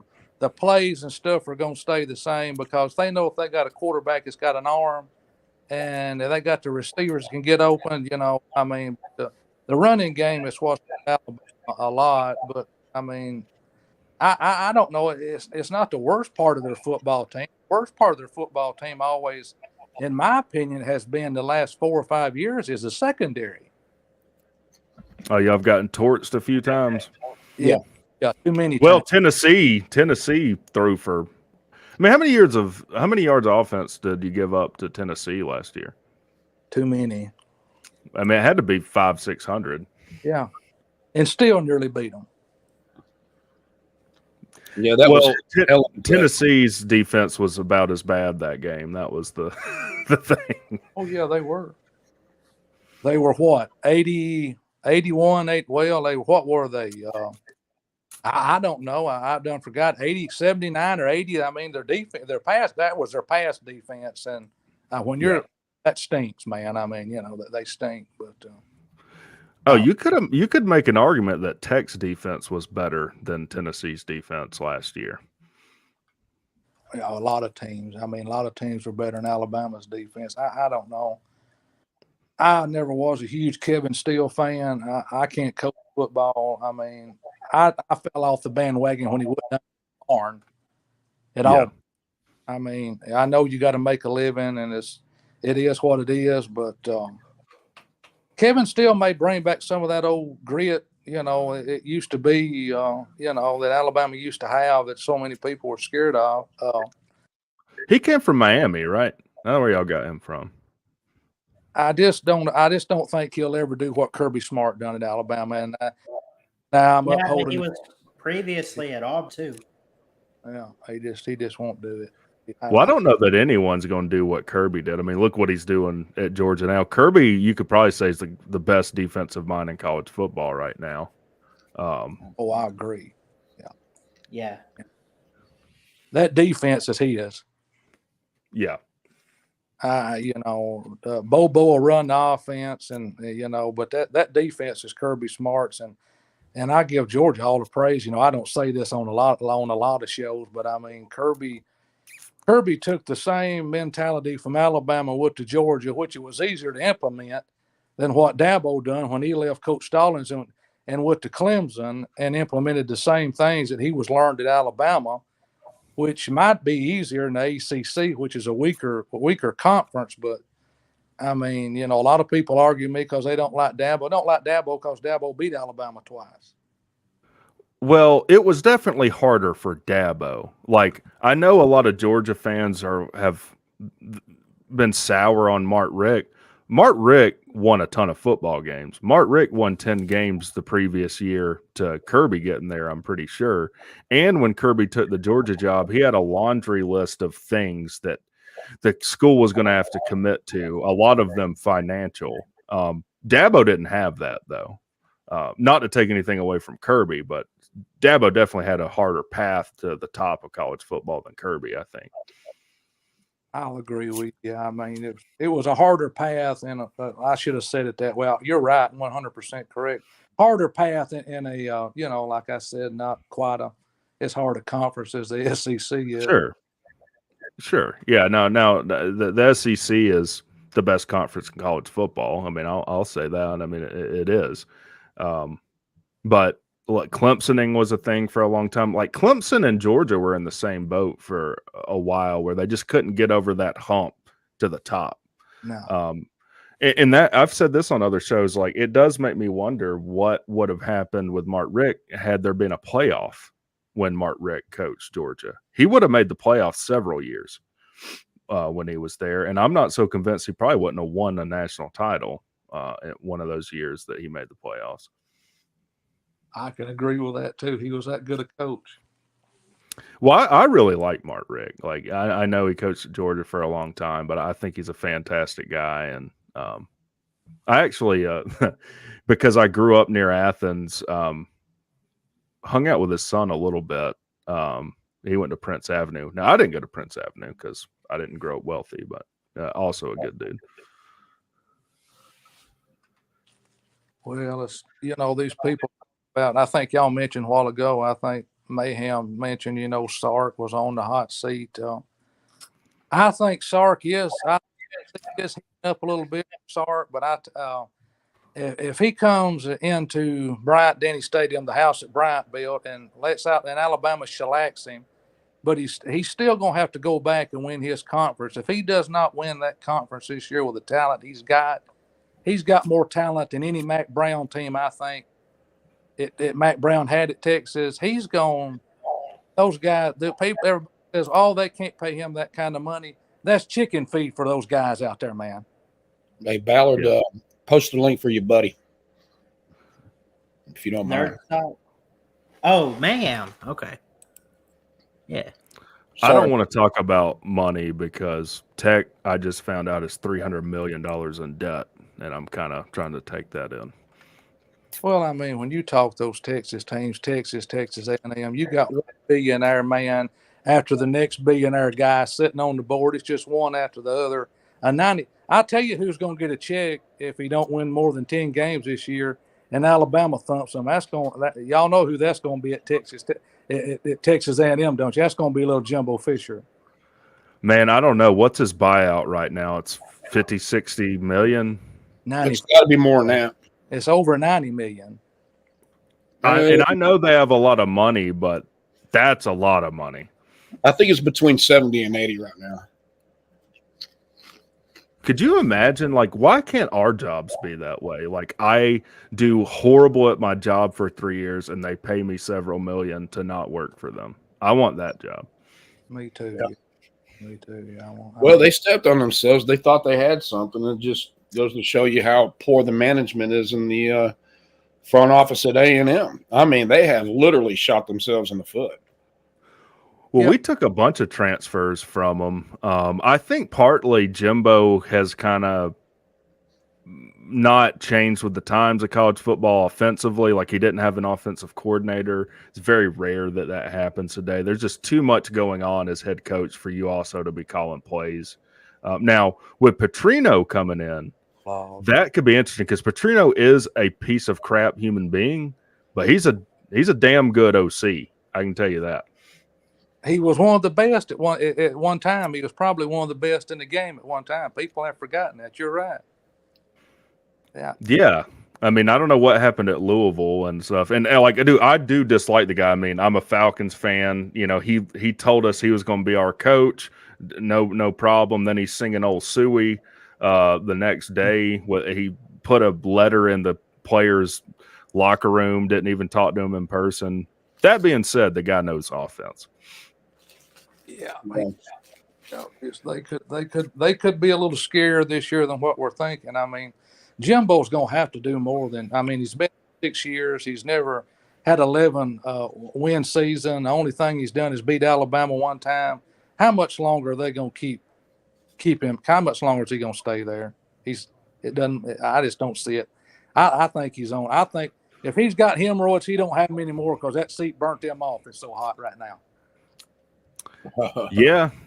I mean, I don't know what the finances of Texas A&M are. If they got the money and he don't do it this year, I'm sure they'll make a move. And that's the thing with, like, I know you hate rivals. Like, I hate UGA to the core of who I am, but my goal right now ain't beat UGA. Like, there's other things we need to do. Like, that is to say, if you said you lose every game but you beat Georgia, no, that's not what I want to do. Well, A&M went 8-4 his first 2 seasons. Last year, he goes 5-7, and this is with top 3 recruiting talent. That there's something really wrong there. With that said, he did recruit a lot of thugs. I mean, we seen and heard about what went on in A&M. Maybe, but I think they boggled that, and that's part of the problem with NIL. Is, like, far as I can tell, I could cut Haynes King a check right now for $20,000. I don't think anyone can say anything about it. So I think a lot of these people promise these kids money every month. Then when the product on the field didn't match the expectation, they just stopped paying them, and then they all transferred out. Well, I don't know how you fix that. Yeah, my point is that he got some people on his roster. They were smoking weed before the game back behind the locker room. So, so they say, And you got, it's one thing to get talent, but it only takes one person to bring a team down, and that's exactly what happened. Devin Harris is one of the guys that gave A&M players, a lot of problems, and he's sitting at LSU right now. I think he was a cornerback. He was a 5-star coming out of high school. I don't know what all coaches went. This Nick's in Washington. They're up there trying to lobby to get to leave the damn government out of college football. I mean, thank you. The Democrats and the Republicans. I don't care who you vote for. That's your choice. We live in the United States of America. But, I mean, they're up there trying to get the government to put their hand into this, help them with this NIL stuff. And, I mean, I wish Nick had just kept his 15 cents out of it. Mm-hmm. Well, it's tough because what you need is the NCAA to step in. Like, I don't understand why you need legislation surrounding this. Like, we could say, hey, to be a part of the YouTube community, these are the standards you need to meet in the conduct. And if you don't meet it, you're out. The NCAA won't do anything like that as it pertains to NIL because they've lost like 30 of their last court cases with people. So it's just a free-for-all. That's probably why they're looking to the government to step in. But I agree. I mean, I don't know, like, how would that even look? You just start arresting people paying kids or arresting kids for taking money before they hit the portal or what? Like, I don't even know what the end game of that is. I don't either. I'm confused too. I mean, I'm assuming that's what he's lobbying for, right? Well, they're wanting to. They didn't really get down in detail and put the fine print out there, give it to the public, but they're wanting the government to step in to try to see what they can do to make this a level playing field. Really, I guess is what it boils down to. Is that right? Did I say that right? Yeah, but I don't know how you do it. For instance, this is what I think is going on right now because it's happened with like some Tech players that have transferred out. You don't, if you're Nick Saban, you don't have to directly reach out to Gibbs and say what NIL deal that you've got for him before he hits the portal because it's a violation right now to contact a kid before he hits the portal. That's what all this tampering talk is. All you got to do though is contact his high school coach. Tell his high school coach, give him a finder's fee. I don't know, $5,000. Reach out to get. And I'm not saying y'all did anything wrong at all. I'm just saying, for example, give you a finder's fee. Let them know what the NIL deal is, and now I don't know how you circumvent these third parties contacting kids. Hey Ballard, I just Yeah. wanted to come here real quick and say congratulations on 1,000 subscribers, man. Yeah, man. But I'm a little bit busy right now, so I'm gonna have to get off here. But I just wanted to come on here and say congratulations. Hey, Matt, I got to ask you one question before you leave. All right, Okay, Texas Longhorns. yeah. What do you think about Steve Sarkisian, and what do you think the record might be? I mean, I'm not a Steve Sarkisian fan, but Yeah. they have. I'll put it this way, right? They have talent to go 11-1. They have talent, but if Steve Sarkisian going to, what is he going to do with the talent? That's my question. Okay. And I think I think, if correct me if I'm wrong, but I think Texas has been the favorite to win the Big 12 ever since like 2016. Every single year they've been favored to win the Big 12. So I mean, they have talent. I think they got one of the two best wide receivers, A.D. Mitchell, and that other guy I can't think of right off the top of my head, but Xavier Worthy. Okay. So I think Quinn Ewers is a beast. I think y'all have offensive line and defensive line is going to be extremely good. Y'all should easily win the Big 12, but I'm not 100% sold on the coach, though. Okay. I got it. I mean, because Texas A&M has had really good teams, and Jimbo ended up going 8-4 with them really good teams. 5-7 last year. So Steve Sarkisian is one of them type of coaches that I could easily see them going 11-1, and I can easily see them going 8-4 again. So I guess I would go somewhere in the middle. I guess I'll meet you at 10-2, I guess. Okay.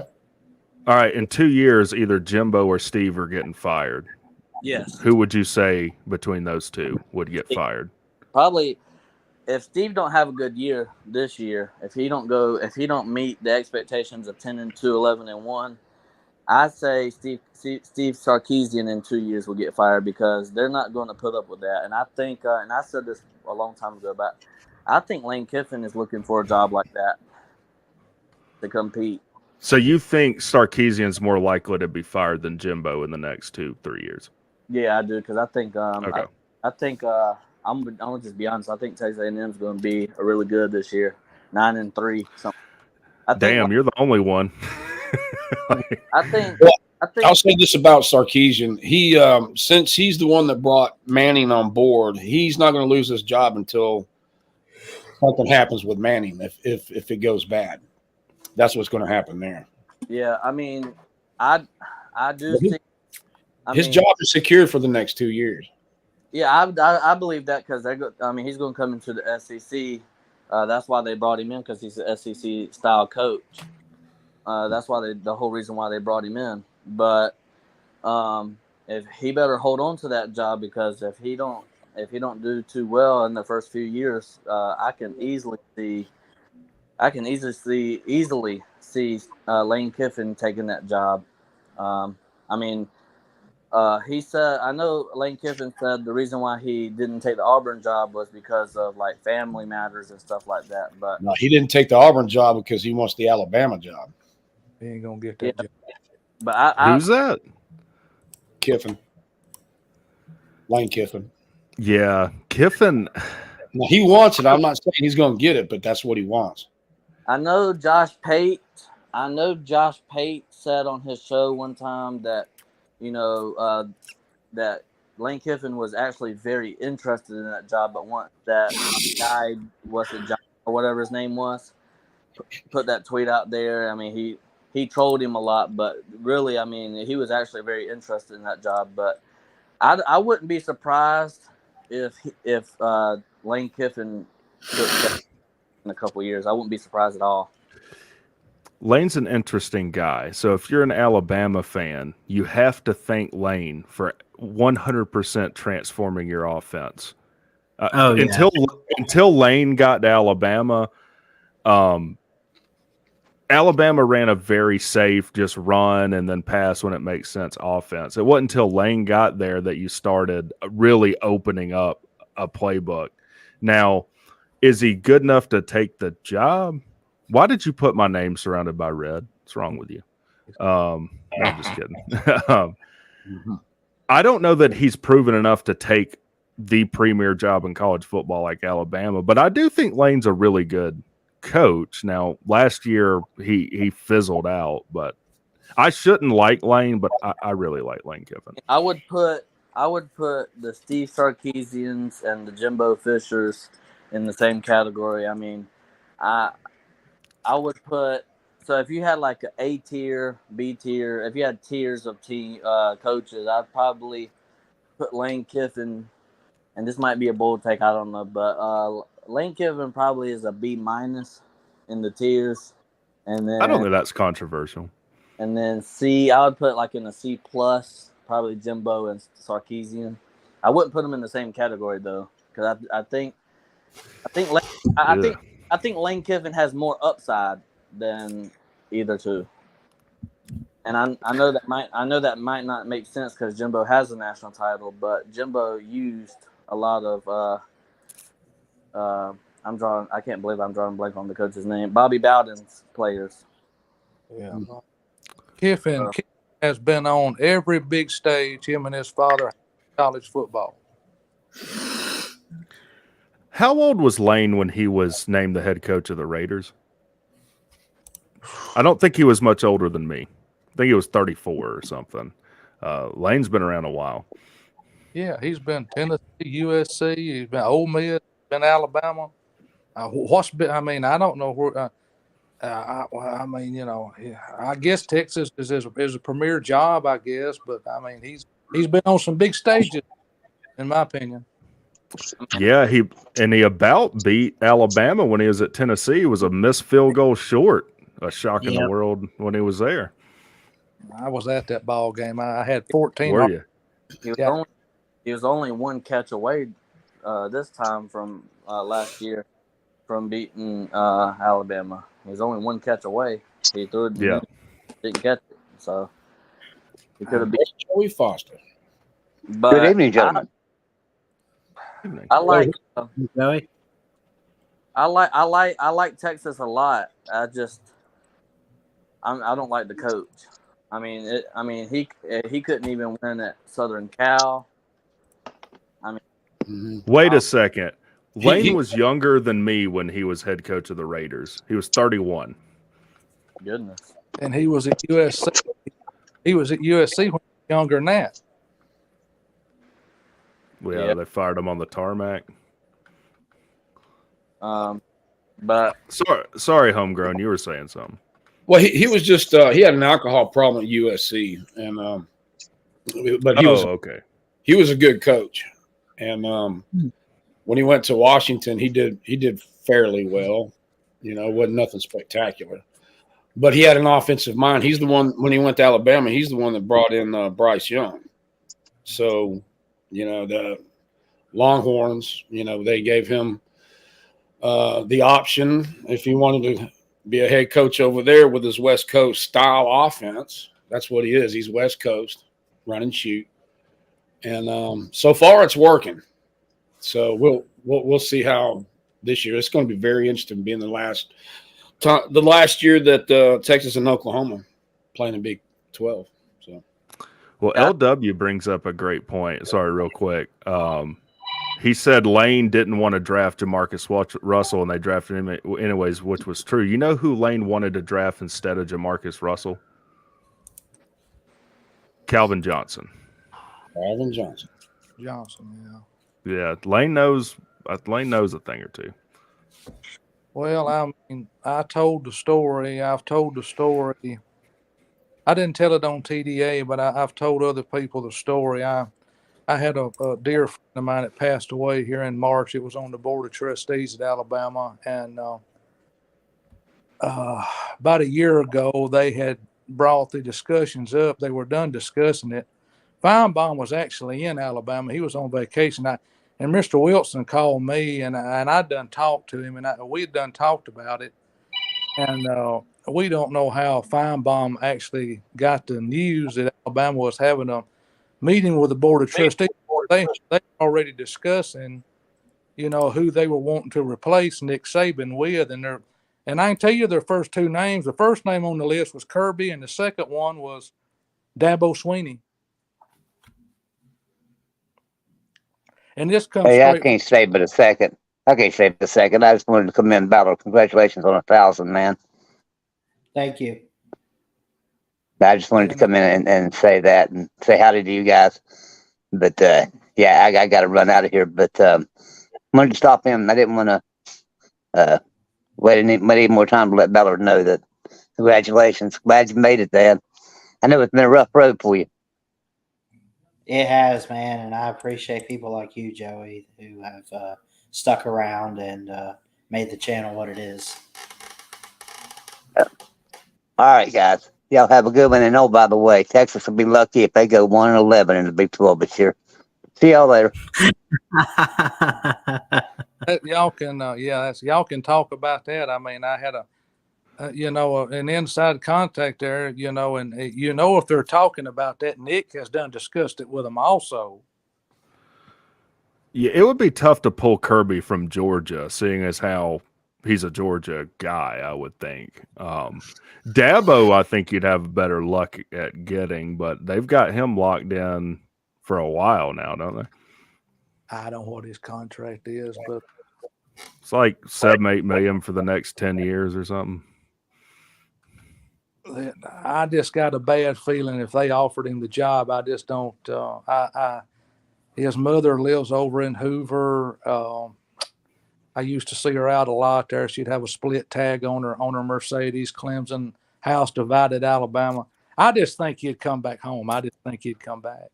Yeah, but who wants to follow Nick?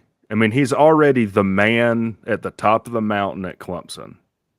He's the best coach they've ever had. Why would he want to go follow Nick at Alabama? I mean, there's no tougher shoes to fill than that. There's not. It's like filling Coach Bryant's shoes. I remember it well. Coach Bryant said, "I want Ray Perkins as head coach," and that's exactly the board of trustees. And I don't think nobody booked him when he said Ray Perkins. That's who they hired. But I mean, I guess Nick's got that much clout too, because I believe Coach Moore gave it to him when he hired him. He gave him the keys to the program, and I guess Nick would be the man that would probably it's left up to the president and the athletic director and the board of trustees. But I guess Nick he'd have he'd be the strong voice in the group. I guess. I don't know. I mean, I don't know. No, he would. I mean, Dabo would be a great get. I'm trying to put myself in his shoes and like, man, do I want to follow probably the greatest college football coach of all time? Well, I think another question, Waylon, would be how much longer do you think Nick is going to coach? Well, that's what I've been trying to see. Is that what we don't, I didn't discuss that. Nothing has came across my table as of when Nick was going to tell them he's ready to retire.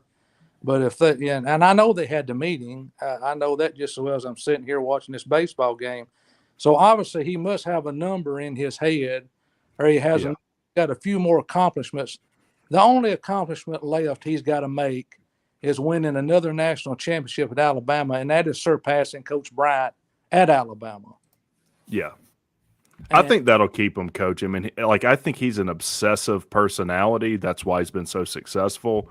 And I think that's going to irk at him, and he hits that, he'll probably retire. I think so. I agree with you. I believe he's gone. I believe if he was to pull another SEC championship this year, I don't see a Heisman candidate unless somebody really breaks out. They could be. There's a lot of talented kids. another SEC championship, another division championship while the divisions are still intact, which they won't be next year, and a national championship, what's left for him to accomplish at Alabama? Nothing. No, I mean, how old is Nick? He's No. 70 something now. 71. He'd be 72 this October. So I think that's really the goal he's after. He wants to put his feet in the cement out there, saying he was better than Coach Bryant, and he wins another national title. In my eyes, I hate to say it, but he'll go down in history as the best coach that's ever been at Alabama. Well, probably the best coach in history. Like right now, I think he's the best recruiter in history. Now Kirby is making a push right now for that. But I mean, y'all have had like back-to-back #1 classes, haven't you, with him? Yeah. Like in the country, #1 classes. I mean, I know they just got Turbo, just got that kid from Alabama. He's going to transfer to IMG. He's that running back 2025. Got that other kid. I mean, I don't know. They just no matter who the coach is to Alabama, Alabama is an iconic brand like Georgia and like Notre Dame at one time, USC at one time. A lot of these schools, that name is bringing the kids to college. Yeah.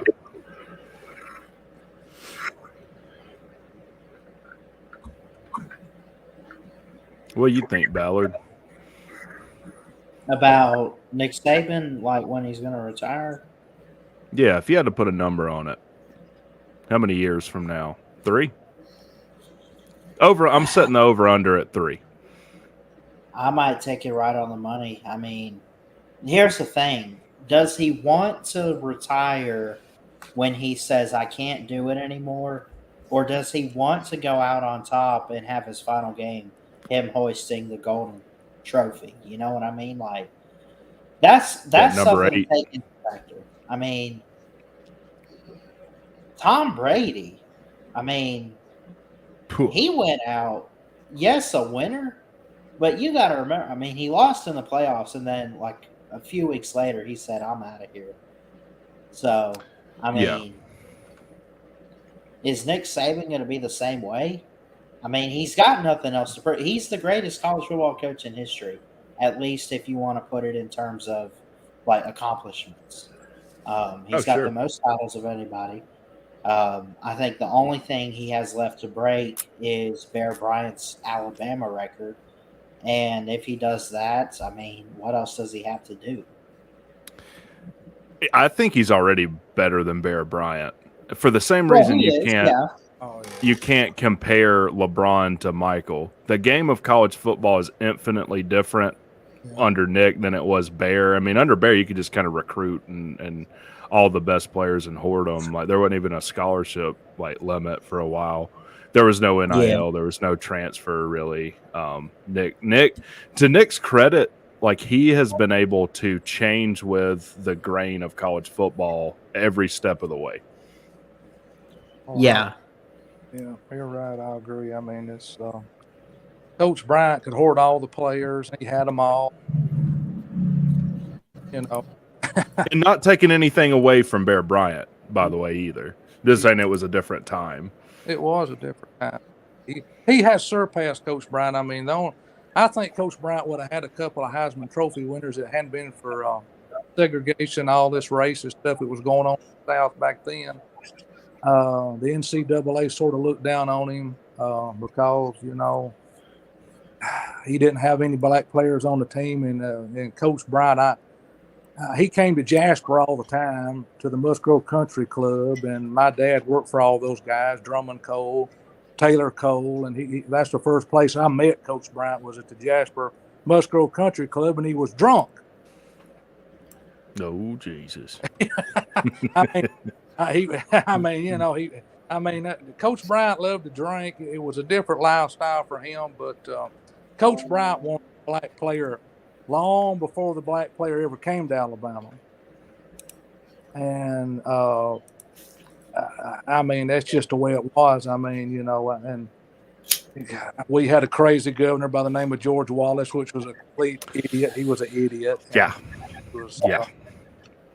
You know, him and Coach Bryant were close friends, but when he stood in the doorway down there and told them black people, "You're not coming in this college," Coach Bryant separated himself from him. I mean, he would talk to him at events and stuff like a gentleman would, but they were close friends at one time, but that friendship ended.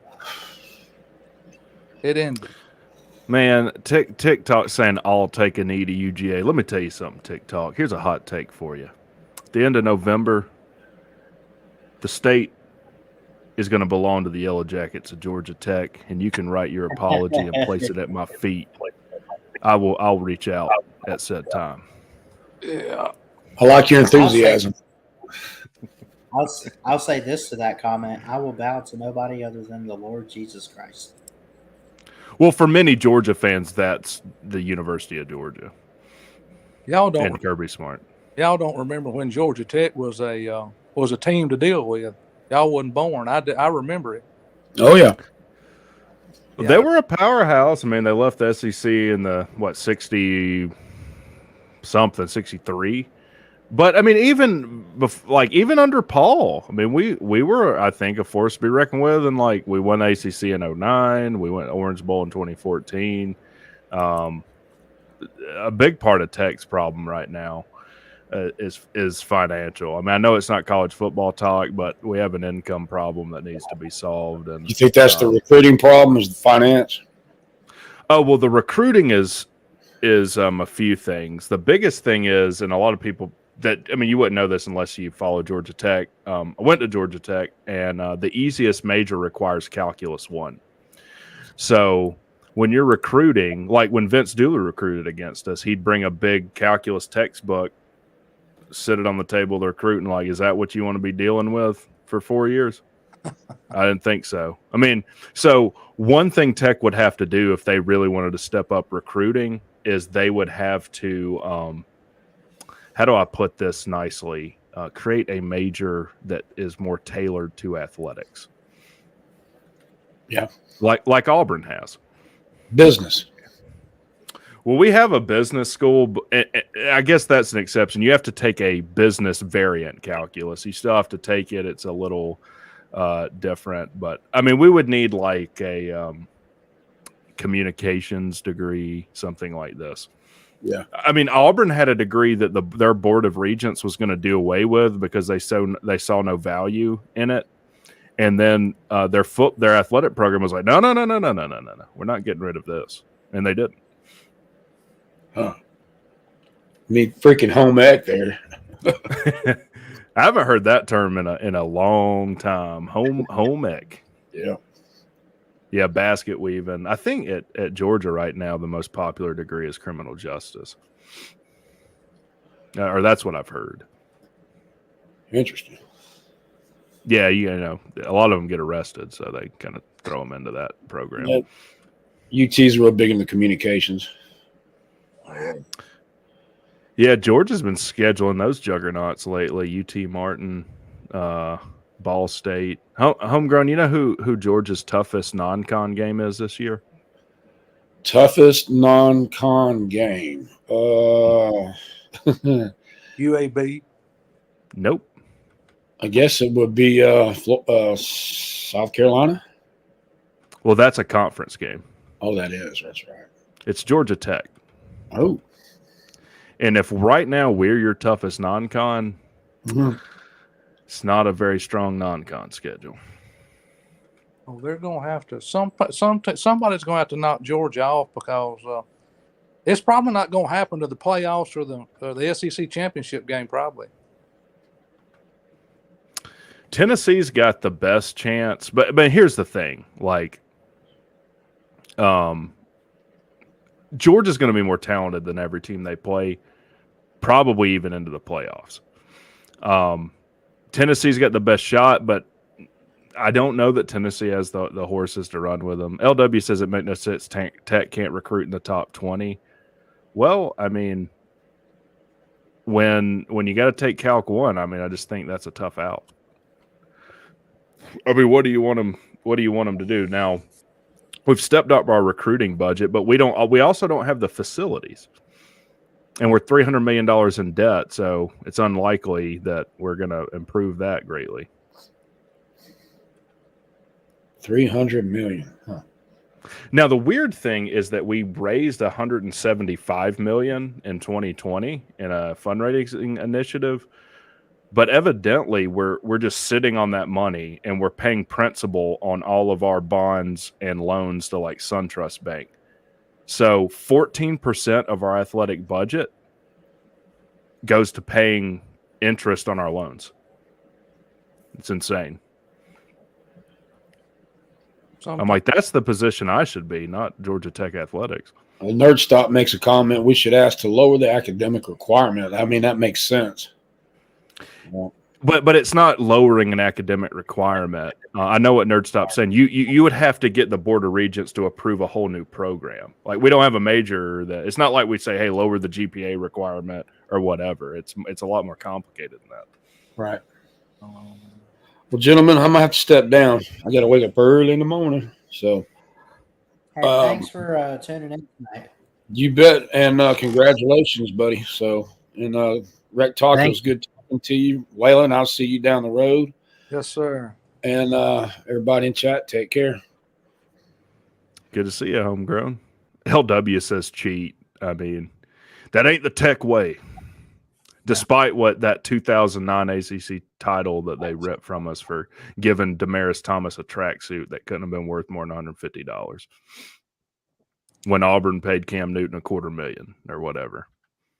Yeah, probably more. Yeah, that's what the NCAA does to justify their meaningless existence right now. They'll pick on Missouri. They'll leave UNC alone and they'll pick on Tech to say, hey, see, we are doing something. We are doling out punishment. Yeah.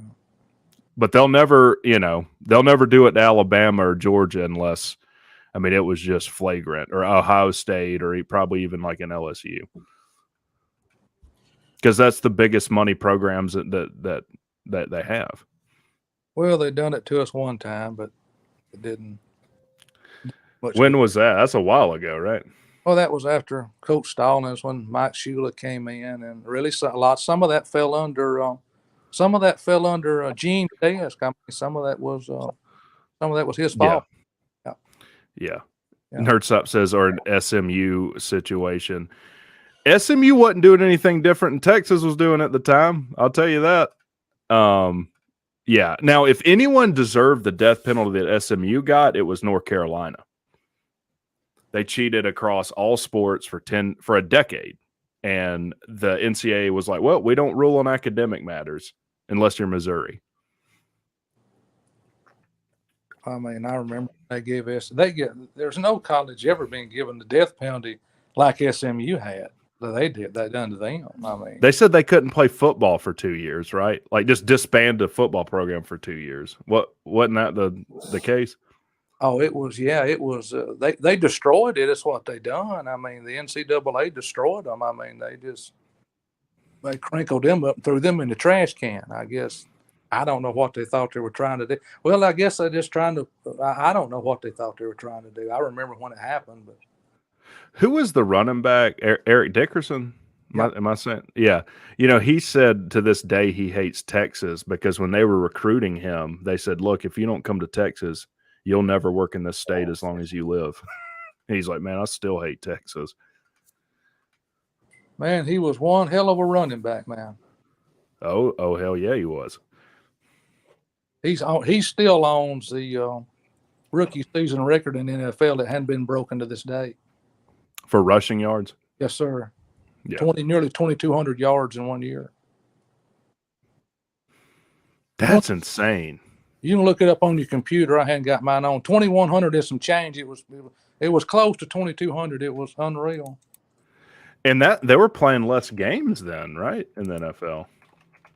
I think they were. He was a running man. He was he was a track star.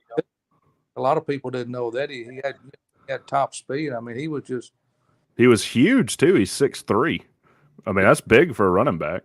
He was 6'3", about 220, 225, might have been 230 coming out of college. He was a big man. He was a heck of a runner. He reminded me a lot of Marcus Dupree when he came out of Oklahoma. Marcus Dupree. Okay, so he had 390 attempts and 1,808 yards as rookie, which is the most. He has the most rushing yards and the most rushing touchdowns for a rookie at 18. 18. I missed He it. also had 2 receiving touchdowns. He was All Pro, Pro Bowl, and Rookie of the Year his first year in the league for the Rams. Yeah, I missed it. I knew it's unreal numbers. I mean, it's unreal. That was back when the game was played. They might as well have went out there and let them fist fight. I mean, basically. Yeah, in his second season, he got in the record book again, getting in the 2,000-yard club. 12 times he gained more than 100 yards rushing in a game, breaking the record held by O.J. Simpson. A lot of people forget that, too. I know O.J. Simpson did horrible things, but he was a hell of an athlete. You better know he was. When he come out of California, man, he was one hell of a running back, buddy. Yeah, he came out of USC, right? You had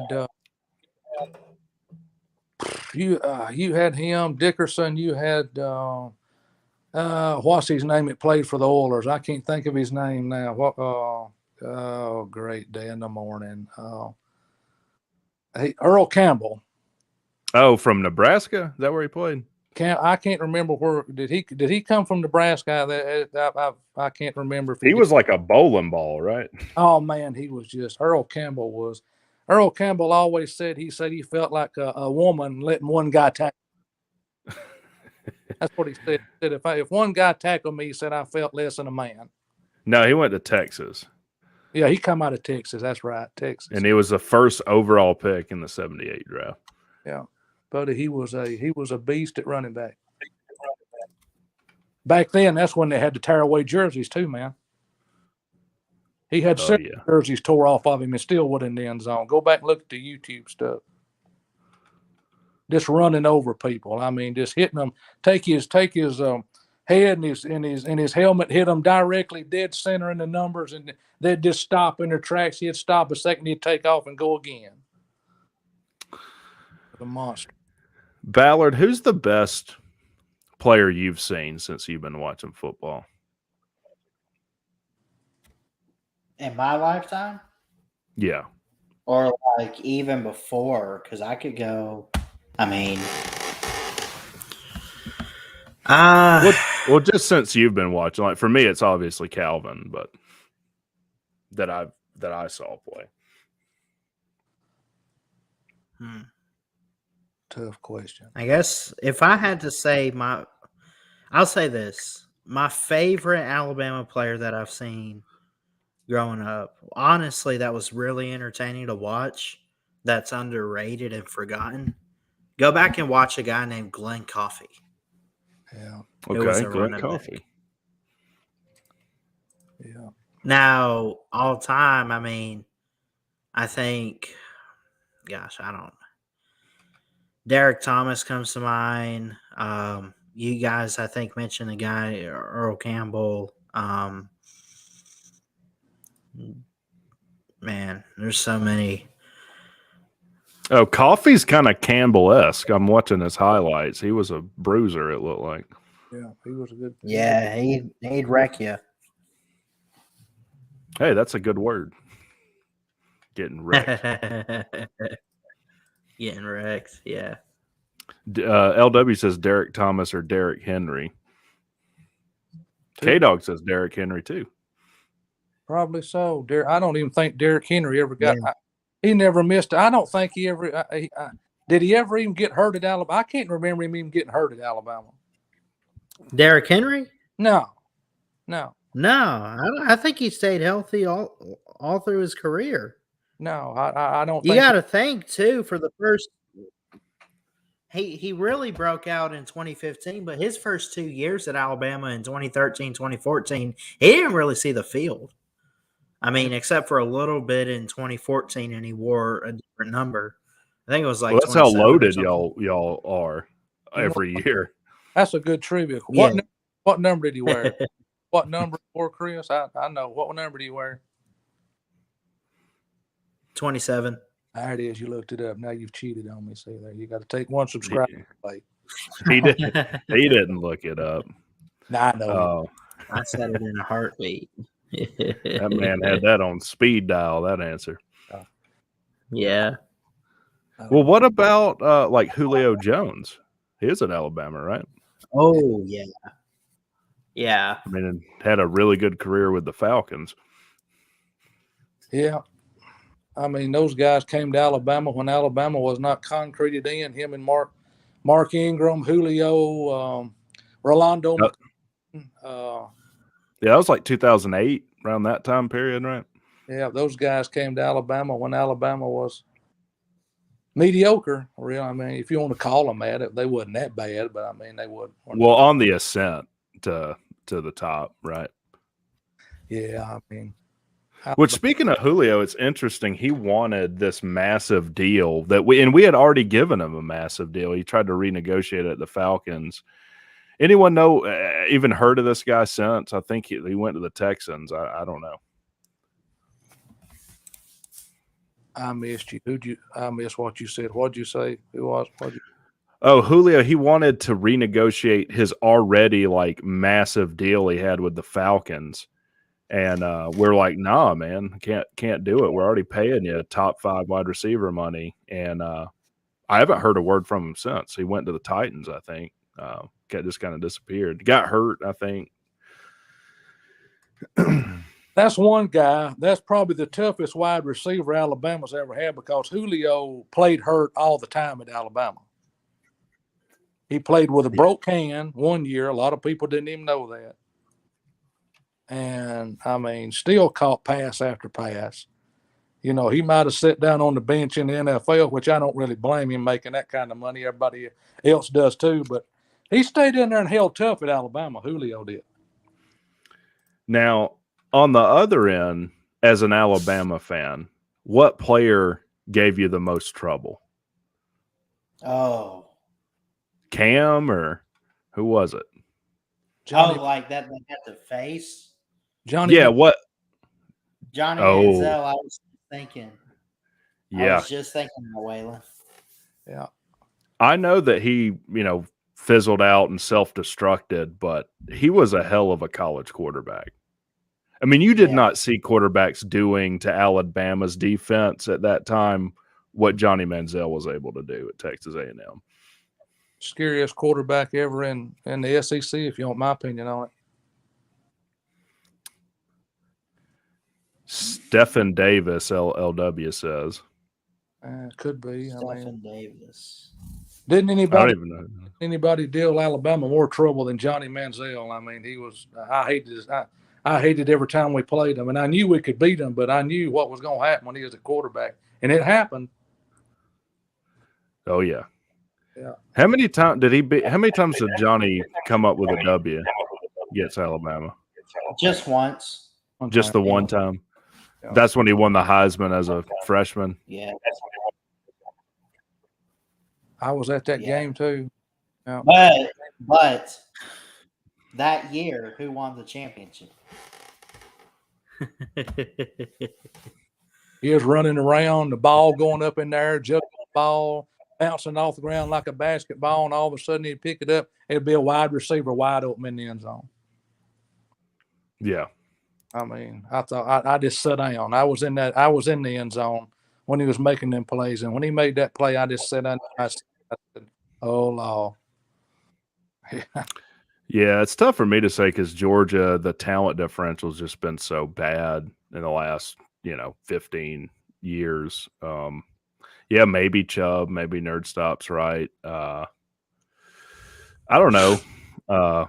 Herschel Walker. Yeah, Herschel was something else. Herschel played as a freshman at a time when you never saw that in 1980, right? Most freshmen, like in the 70s, they didn't play. Yeah, well, you had like a JV or freshman team at that time, right? Because Georgia and Georgia Tech used to have a freshman game Thanksgiving Thursday. They don't do it anymore. It was just a different time. I mean, Herschel Walker was. I guess he's probably. Wouldn't y'all say he'd go down as probably the best player ever played at Georgia? Ooh, they've had a lot of them. Yeah, I mean Herschel Oh, is for the only. sure. Is he the only Heisman winner Georgia's had? I can't think of another one. I'm sure maybe K Dog or someone in the chat. Has Georgia had another Heisman Trophy winner other than No. Herschel? Oh, K Dog says Bo Jackson for him. Yeah, Bo is just a stupid athlete, like just an absolute freak. I mean, when you're like Dion or He Bo and you had play two multiple key- sports, I don't know. Two key moments in the Iron Bowl history was 1982, Bo over the top, and then 1984, Alabama won. They called it wrong way Bo because he ran backwards. yeah, like in the Tecmo Bowl video game, if you had the Raiders, you just won. But backward, yeah, it was. I remember it well. I mean, that's what he went over the top. I mean, Pat Dye beat Coach Bryant one time. Yeah. Herschel, Gurley, Chubb, Michelle. Yeah, the who's of Georgia running backs. When we was at Legion Field, we'd go to Legion Field. I was just a little old kid, and I'd go with Mother and Daddy, and I mean, a kid. I mean, Joe Namath. I mean, I don't know. I mean, it was Joe Namath could stand. I never saw him do it, but I heard him tell he could stand at one goal line and rear back and throw the ball through the goal post on the other end of the football field. Well, I think he called his own plays too, didn't he? Well, yeah, one time when he wasn't hurt, I mean, Steve Sloan, I mean, in '65, it hadn't been for Steve Sloan, Alabama wouldn't have won the national championship. And that's what we were talking about quarterbacks at the start. You never have too many good quarterbacks because Joe Willie was hurt and his knee was hurt, and they wouldn't operate on him in Alabama because they didn't have the technology here. And they wouldn't operate on him till he got to New York, where those doctors had more technology on his knee. And hadn't been for Steve Sloan, Alabama probably wouldn't have won. Yeah. And he was AD at Alabama at one time, Steve Sloan was. I mean, Steve Sloan really didn't get the recognition he deserved, but I don't know. He was a good quarterback. The Jets players always said they knew when Joe Namath let go of the ball, you could hear it go out of his hand every time he threw it. Yeah. Yeah. I remember I shook hands with him many a time there at Bryant Denny, and when I sit up there in the box and he sits a little bit further, man, he wasn't that big a guy, but he had hands like a gorilla. Yeah. He just, I mean, I don't know. He just had big old hands and he could just grip the ball. He just could sling it. Rec Talk Frank Sinkwich won Heisman for y'all UJ also. What year was that? That had to be, is that like in the way yesteryear times? Waylon, have you ever heard of Frank Sinkwich? Alabama never had a Heisman Trophy winner. No, I'm talking about K Dog's a UGA guy. He's saying Not before UGA Mark also. Ingram. Yeah. Who did he say?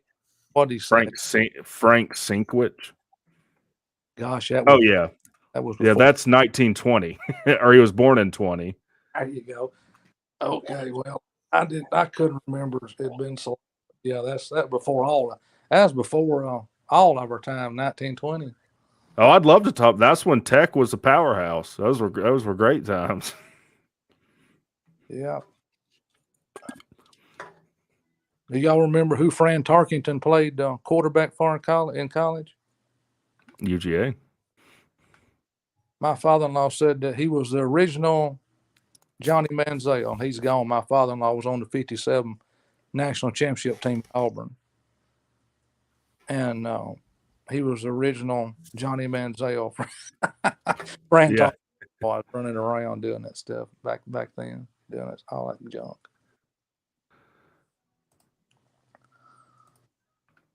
The original mobile quarterback. Wasn't the Manning father a pretty mobile quarterback? I guess he was. Yeah. Archie. Yeah, Archie. That's it. And played for a horrible Tampa Bay, right? Most of his career or all of his career. The Mannings, they've had a good name. I mean, but look at Peyton. He didn't win a national championship at Tennessee. No. Hall of Fame quarterback in the NFL, but yeah, and his brother too, 2-time Super Bowl winner, went to Ole Miss. They seem to like to do their own things, don't they? None of them. Well, I guess Archie went to Ole Miss, right? Yeah. But the boy going to Texas. Man, I don't know. Man, I tell you, it's been a lot of stuff. A lot of players gone. A lot of good basketball. Remember, a lot of good ones gone. Oh yeah. You remember the Thriller Dome days? They, I tell you, Wilt Chamberlain and Bill Russell and those guys, boy, they had some battles. I mean, I'm here to tell you what. It was, I could just name I always loved NBA basketball. I never was as deep into it as I watched college football, but I always liked to watch NBA basketball, even better than college basketball, to tell you the truth. I just enjoyed it. Yeah. Oh yeah. Alabama this year, their little basketball team. I hate to tell a lot of the Alabama basketball fans. I went to several games last year. Alabama may have a rough sled this year on the basketball team. Did y'all lose some players or transfers, or what makes you think that? We lost. Didn't Brandon Miller leave? Oh yeah, he's gone. Wasn't he? Your 7-foot guy, I can't think of his name. Somebody on the chat, tell me that guy's name. Beniaco. Was it Quinterly? Oh, Beniaco. Yeah.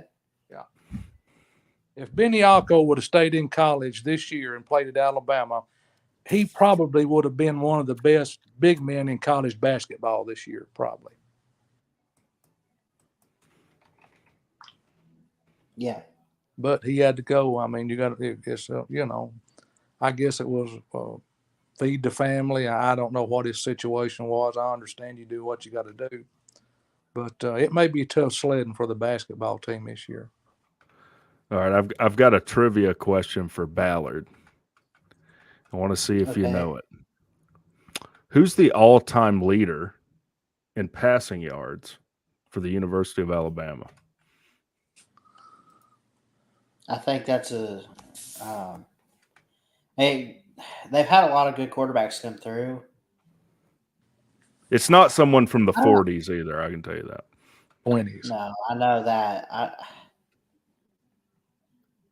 Honestly, it might sound crazy of an answer, but I've heard a lot of good things about this quarterback. I'm going to have to say from 1992, Jay Barker. No, Jay Barker's 9th. Oh, crap. He's that low in passing? Yep, this guy has about 3,500 more yards. Let me take another guess and say Kenny Stabler. No, more recent than that. Oh, more recent than that. And I'll give you a hint. Not someone you would probably think is the all-time leader. Mike Shula. No, LW is on the right track. A.J. McCarron. AJ had over 9,000 yards. I know. I don't know how many. Yeah, same. I didn't. He had 9,019. Yeah, he played 4 years. That's the thing. That running back. I knew he played 4 years, but I didn't realize that he had that many yards. Because even with AJ McCarron, we still ran the ball pretty darn good. Yeah. Now the interesting thing is Bryce Young's number 2. No surprise. Number 3 is a guy I had forgotten about. A 3-name having guy. Tagovailoa. Well, that's one name, but like I'm talking about like someone you say their middle name with, like some of these famous killers. But number 3 in all-time passing yards. John Parker Wilson. Yes, sir. John Parker Wilson. I knew it was. Yes, sir. He was good. He had like long hair and stuff, didn't he? Is he from? He's got to be from like a West Coast guy. Y'all got? No, he was an in-state kid, Alabama, born and bred. I don't know. Oh, Montgomery. Yeah. Man. Montgomery. He was a good player, but I tell you what, I've had a good time tonight, guys. It's about 10:15. We've really, I think we've had the best discussion had on this show since you had started it, Chris. Yeah, man. I love you guys, and I always appreciate you guys coming over here to hang out. Yes, sir. All the Appreciate it, Waylon. Yes, sir. I'll go to throw me the name of your YouTube channel again, and I'll subscribe to it. What did you say it was? I'm sorry, I lose. Oh, it's Rec Talk. Yeah, I can. I can't put a link in the chat, Ballard. You can though. Throw one in there, Yeah. Chris. Yeah, for sure.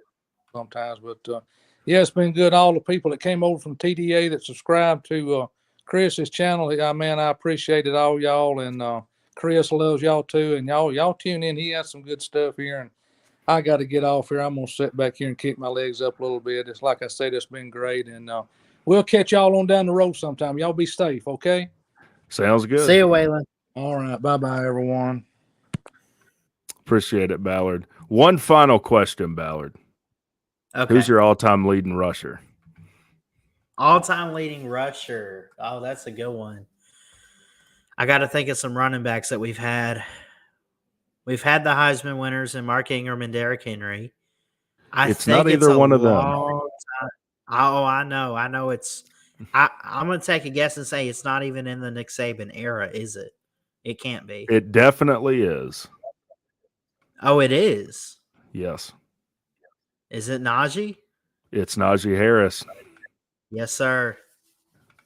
Played Yes, sir. 4 years, 17, 18, 19, and 20. 3,843 total rushing yards. Now, Derrick Henry has the single season record. Holy crap. Derrick Henry ran for 2,219 yards in a single season in 2015. In college. Yeah. Oh, my gosh. He's a beast, man. Running back university. Single game. Do you remember Sean Alexander? Yes. Yes. I do. 291 yards against LSU. Yeah, man. Almost broke the 300-yard mark. I remember I was telling you earlier, one of my favorite ones to watch is they've had a lot of good backs. Glenn Coffey comes to mind, man. That's one of the most underrated from 2008. He ran all over teams like Florida. I mean, even though they lost that game, I mean, he still kind of ran through some teams that year. Yeah. I just saw 291. I'm like, how do you run for what you normally pass for as as one person? Like that. Yeah. That seems like NCAA 14 numbers. I don't know why Thank you, my Steve thing won't keep Pearson. up.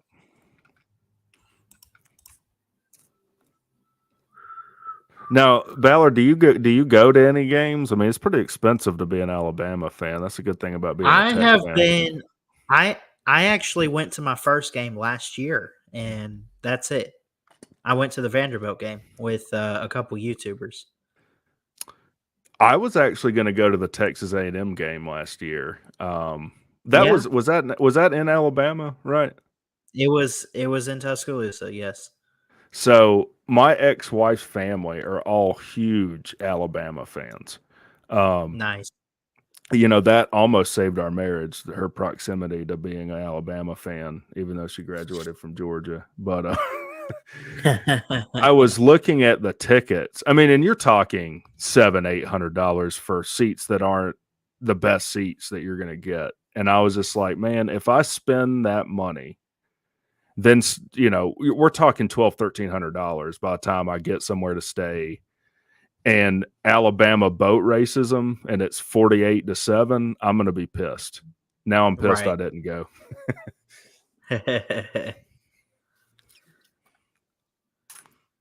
Appreciate it, fools. Yeah. What's the most exciting game you've watched? Oh, being an Alabama fan. I mean, you've got a ton to pick from, right? I really do. 2nd and 26 comes to mind. The Jalen Hurts one. Oh, I like that one. I don't know. I mean, I think the 2020, even though it was close, and I know a lot of people are going to sit there and say, I don't like a close game. I love the entertainment of football with the close game. The 2020 Florida Gators SEC championship game was like what 52 to 40 something. It was a Yeah. touchdown game, and it ended with a sack on Kyle Trask. Or no, well, it did, but he couldn't get to the line in time. Who knows what would have happened if he did? Oh yeah. That was entertaining. You remember? Well- You remember watching that game and seeing the hit that John Mechie had on Trey Dean?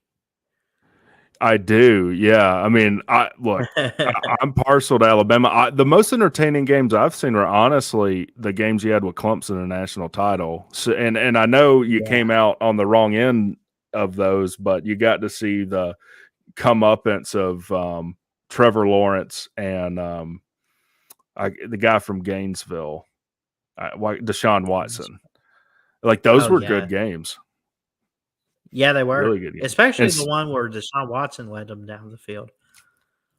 Yeah, I actually got to see him in high school. I lived in Gainesville, Georgia. So I have to specify Gainesville, Georgia, when he was playing at Gainesville High School.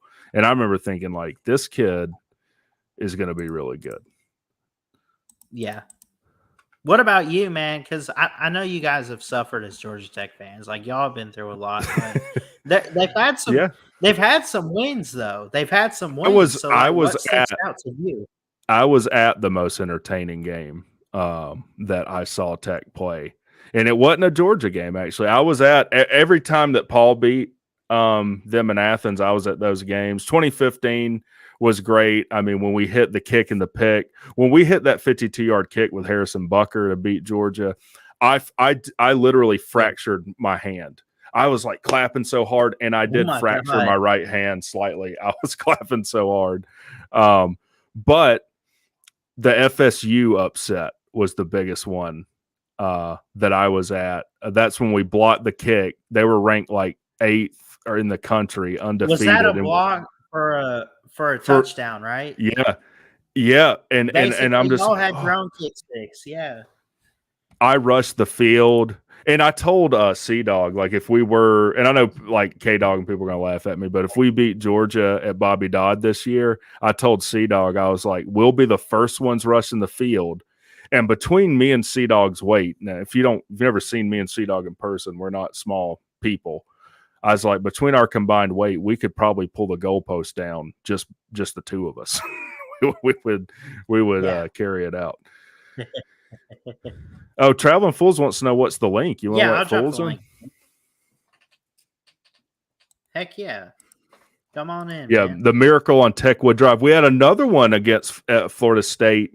Paul's like first year, the Miracle on North Avenue, where Florida State was up by like 3 points.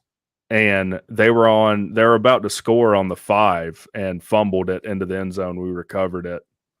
Or they were about to go ahead with that touchdown, and we sealed it with knocking the ball out. Come on in here, fools. You remember the Domhnall boot? Oh, yeah. I actually like Larry Munson. No one was as down on Georgia as Larry Munson was in like a pregame. Like, if you listen to Larry Munson. I'm thinking of the Tennessee one, though, in 2016. Yeah. When they stuck a hobnail boot in our face or whatever he said. Yeah. Okay. But if you listen to his pre-games, you would think that Georgia didn't have a chance in that game. I mean, we're just beat up. We don't even have enough to field a team. Like, am I wrong, K-Dog? Like, Munson was pretty pessimistic about Georgia a lot of the time. Yeah.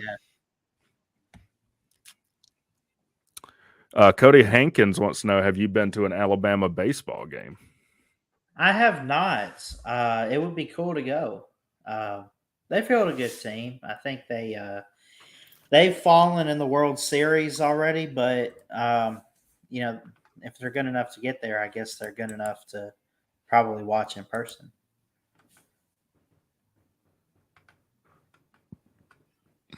Yeah, he seemed to do that a lot. Yeah, Munson, one of the greatest broadcasters of all time. Like, I will give Georgia that. Dude was super entertaining to listen to. In fact, I would rather listen to Munson any day than the broadcasters you have now. The broadcasters Georgia have now are like fans. They just Yeah. like everything Georgia does is great. Bama in a tight game right now, I guess, in baseball. Did you ever seen the video of 2nd and 26 where the Georgia announcers called it? Oh, I probably have. So it doesn't ring out. Yeah. When they sacked Tua, they were screwing up his name so bad, and then before the play happened, they said, "We're just going to call him tongue-tied from now on." And all of a sudden it happened, and he's like, Tagovailoa going downfield, got a man open. Oh, my God, touchdown. Alabama has won it. He just sunk in his seat, bro. Oh, man. One of my best friends, because I grew up near Athens, a lot of my friends are Georgia fans. He literally called me after that game crying. Yeah. He's like, I guess Nick is the greatest. I don't know. Yeah. I mean, and I felt bad. Like, I was at the game they lost to South Carolina at home when they were ranked 3rd in the country, which hasn't happened since they've been ranking teams. A team ranked in the top 5, I don't think has lost to an unranked team at home or something. Maybe Michigan did, but I felt bad. Like, I don't want to go to a game with a friend of mine that's a Georgia fan and they're not playing Tech and they lose. Yeah. Eric Zier. Oh, yeah.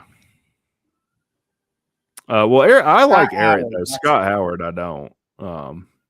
That's the radio guy. Oh, yeah. Jake Fromm, that was his worst game ever, was against South Carolina. It's just weird. Like, Jake Fromm had a really good freshman season, and it started, when Eason got hurt. And he has a really good game against Notre Dame, but that wasn't what Georgia needed at quarterback when he had Justin Fields and Jacob Eason. Yeah. Yep, Hot Rod missed the kick in that game too. And people trying to say Hot Rod's better than Harrison Butker. Come on. Harrison Butker got 2 Super Bowl rings. That's true. For the Chiefs. Crap. Look who it is. What's up, TF? Yo. What's going on, Ballard? Rec Talk. Not much, What's man. going on, sir? It's a celebration. I know, man. That's why I had to jump on. I just saw that you made the 1K. Yeah. Join Welcome the to club. Congratulations, man. Congratulations. I noticed I was laughing so hard earlier. You were texting. It was like I was watching your thing because you put in that group text. It was like, Ballard's at 189, Ballard's at 181. I think YouTube has like a built-in troll that does that. Yeah. For Like, sure. I really do. I remember when like being at that point and it was like, oh, damn it. Good for you, man. Congratulations. You've worked hard for it, man. Thanks. I'm proud of you. Thanks. So cheers to you. That's right. Not cheers to the chat. Cheers to Christian Ballard, Right. everybody. Yeah. He earned it, man. You've been hard at it for what, a few years now, man? Like, Yeah. 3, right? 3 years? 3.5. Yeah. It's fixing to be 3.5. well, good for you, man. You earned it. And, you started out young and, worked your way up and you earned your way there. You got your watch hours and everything. You got all that good? No, I'm still trying to get the watch hours, but this stream's kind of helping. Right. There you go. Well, yeah. Well, how many do you need? We'll just stream for however long. You need 4,000 in total, and I think I'm at like 2,000 something. It's weird because it does reset after a year. mm-hmm. Oh, I didn't I know don't that. know if Oh, yeah. did I hit it sometime? Oh yeah, it's crazy how it'll reset after a year, but we can do it, man. We'll keep streaming, and Yeah, I'm not you'll going to get it. stream until we get it tonight. But let's see, what am I at? Yeah, Rec, you actually have to upkeep that as well. Oh, so if I don't like this, let's say I got 2,000. you got Go 2,000. ahead. No, I was just asking, like, so if I don't, 2,433. okay. Well, you'll get there for Yeah, sure. we got that. We can make that happen. No problem. But if I don't get 4,000, like I get monetized, and then the next year I don't get 4,000 watch hours, I lose monetization. Is that what You you're saying? not necessarily, but you can. Okay. If that makes sense. It's at their discretion. Okay. I got to watch what I say. Big brother will have an excuse. Sleeta sleep stream. Yeah, Ballard, just film yourself sleeping. I mean, I that's against Twitch terms of service. I don't know about YouTube. Sleeta is fine, so I guess not. Wait, So you what seriously everybody can't sleep needs on to Sleep? do then is when Ballard is streaming, even if you have something else going on and you're somewhere else, just put him in another window and just let I'll start doing that every time I see you live, Ballard. Yeah. I'll just, even if I have somewhere else to go, I'll just put it in a window on the thing and just let it play.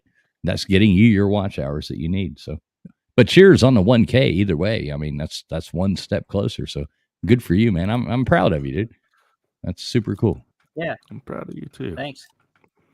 I had to go through and I don't know. I don't think I got them all, but how is YouTube like? Because they review the videos, don't they? Well, what do you mean? Or do they just check to make sure you got the numbers? I'm sure they just look at the number. Like, there's no way they could look through every video. There is Right. absolutely Okay, good. no rhyme or reason to anything that YouTube does. So No, they kind of make Well, it up I'm as they asking go. because I have had my moments where I kind of like, and it's fair use with like football clips and stuff, but anything that said like copyright claim or actual copyright, I took it down for sure. But like I privated some videos today that said copyright claim, thinking that That's they won't different than a monetize. strike. yeah, that claim makes no difference. It's Yeah. fine. Oh, okay. I might want to. I've had might a wanna ton of unprivate every some live stuff. show. Every live show I've ever done, like Rec Talk Live or Georgia Tech Live, is copyright claimed, and I'm fine Oh, wow. as far as like monetization.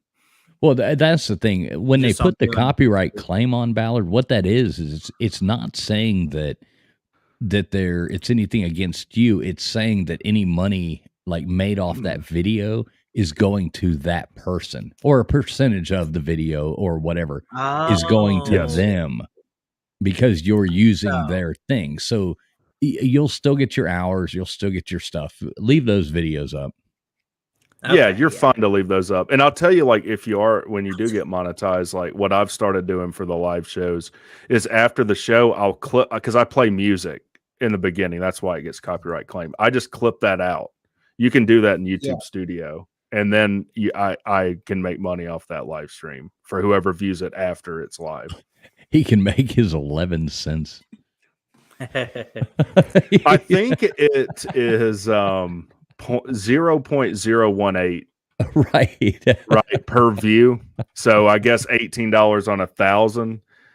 I've had live streams that got decent views, but yeah, it's probably about $1 that I make. Yeah, that's what I'm saying. It's funny, but it's a joke. I didn't mean that like a shot at you. I was just No, I didn't take it. I didn't take it that way. But yeah, I mean, it's $1 I didn't have before. Like, oh, I agree, man. I remember What? back in the days of being monetized.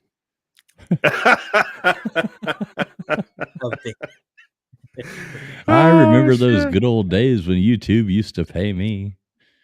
Yeah. Yeah. What is there any update on that?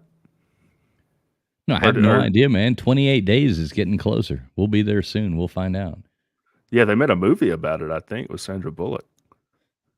I like the other one with the zombies. And 28 days later, Oh, that's the one I was thinking of. The one with Sandra Bullock is like she's in rehab. And yeah, that's a horrible movie. She's in rehab going. It's like the most depressing movie you ever watch in your life. Her husband's an absolute asshole that doesn't support her in any way.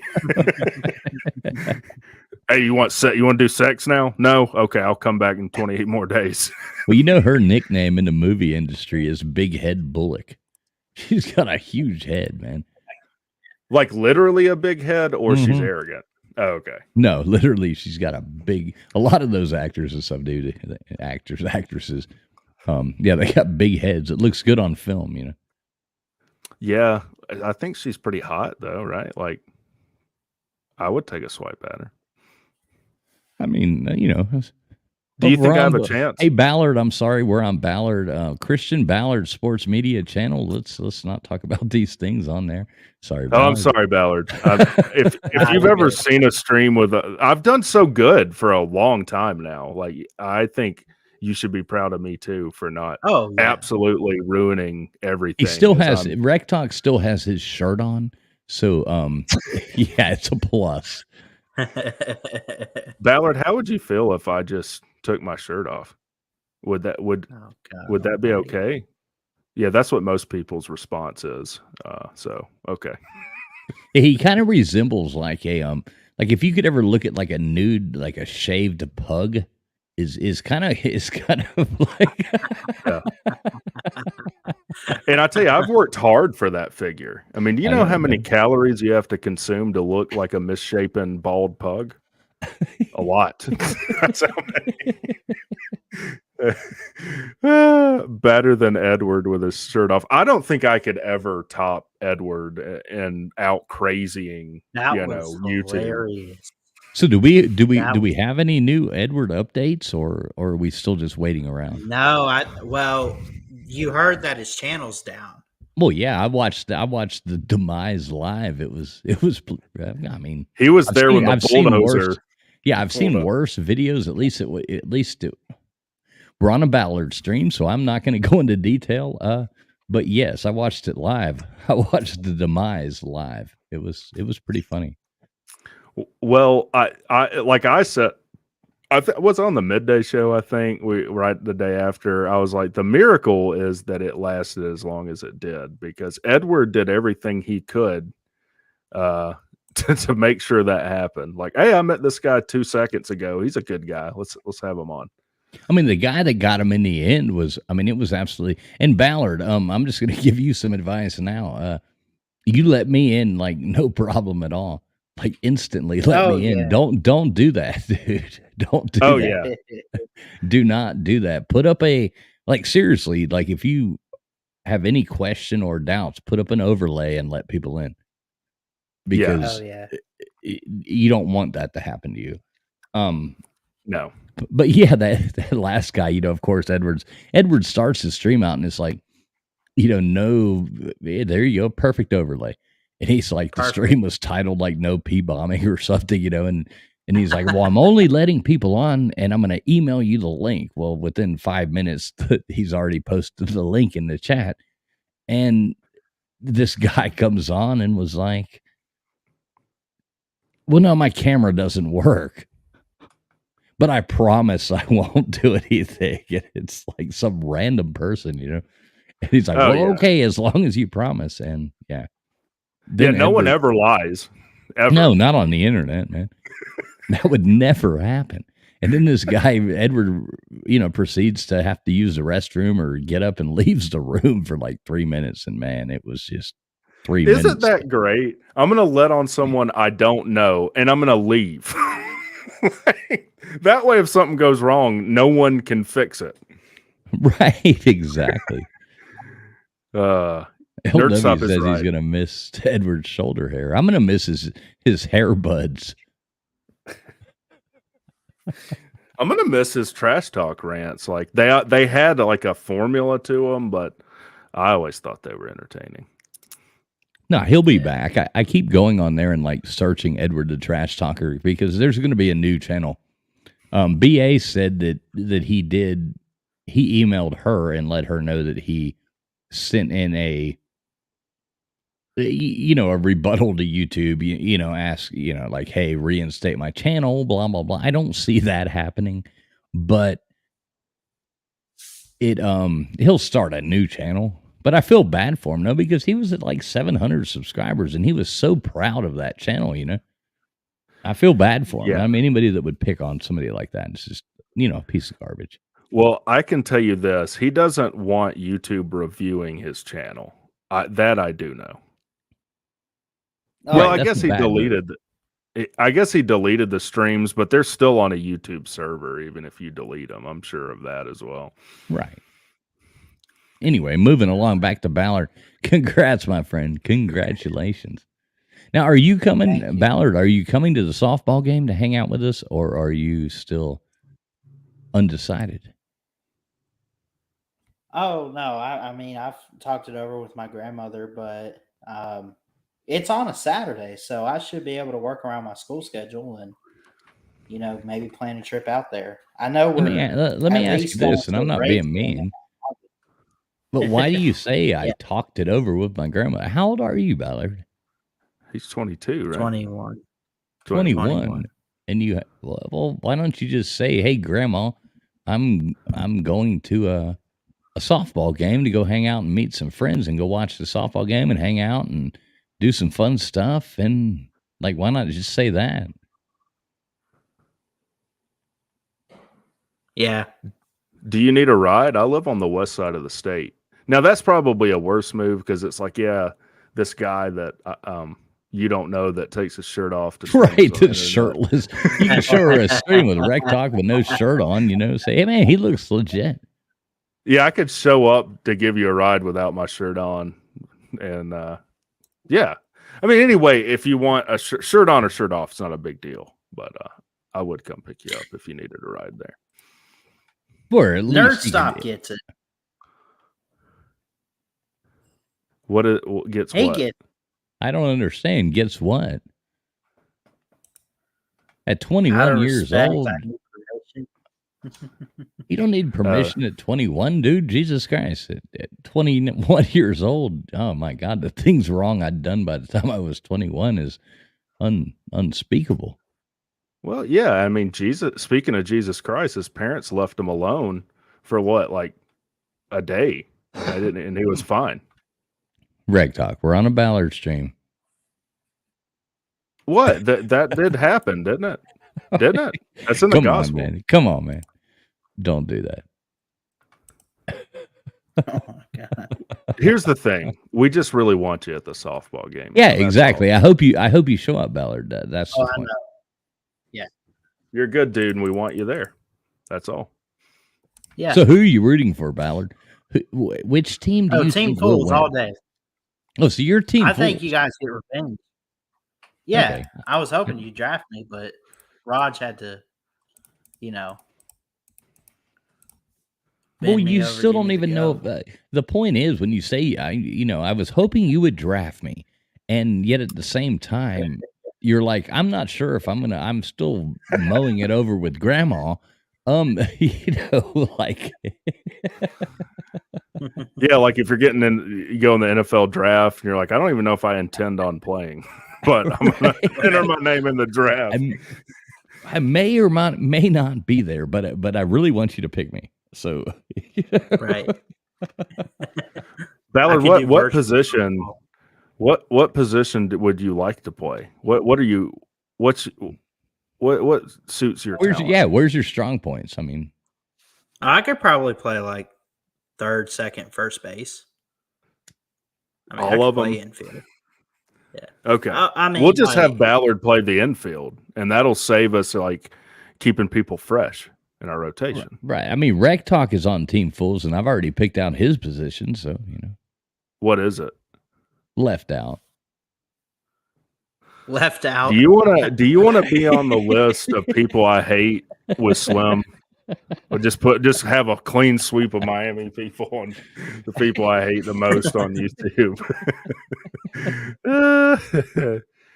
Am I playing catcher though? Is that what I'm playing? Probably so. I mean, you are a good, like, I have to look at, we had Millis Vanillis there at catcher last year, and I think you would be a suitable replacement for Millis Vanillis. So, but I feel like you're underplaying just how athletic I truly am. I mean, did you see me at the Slob Olympics?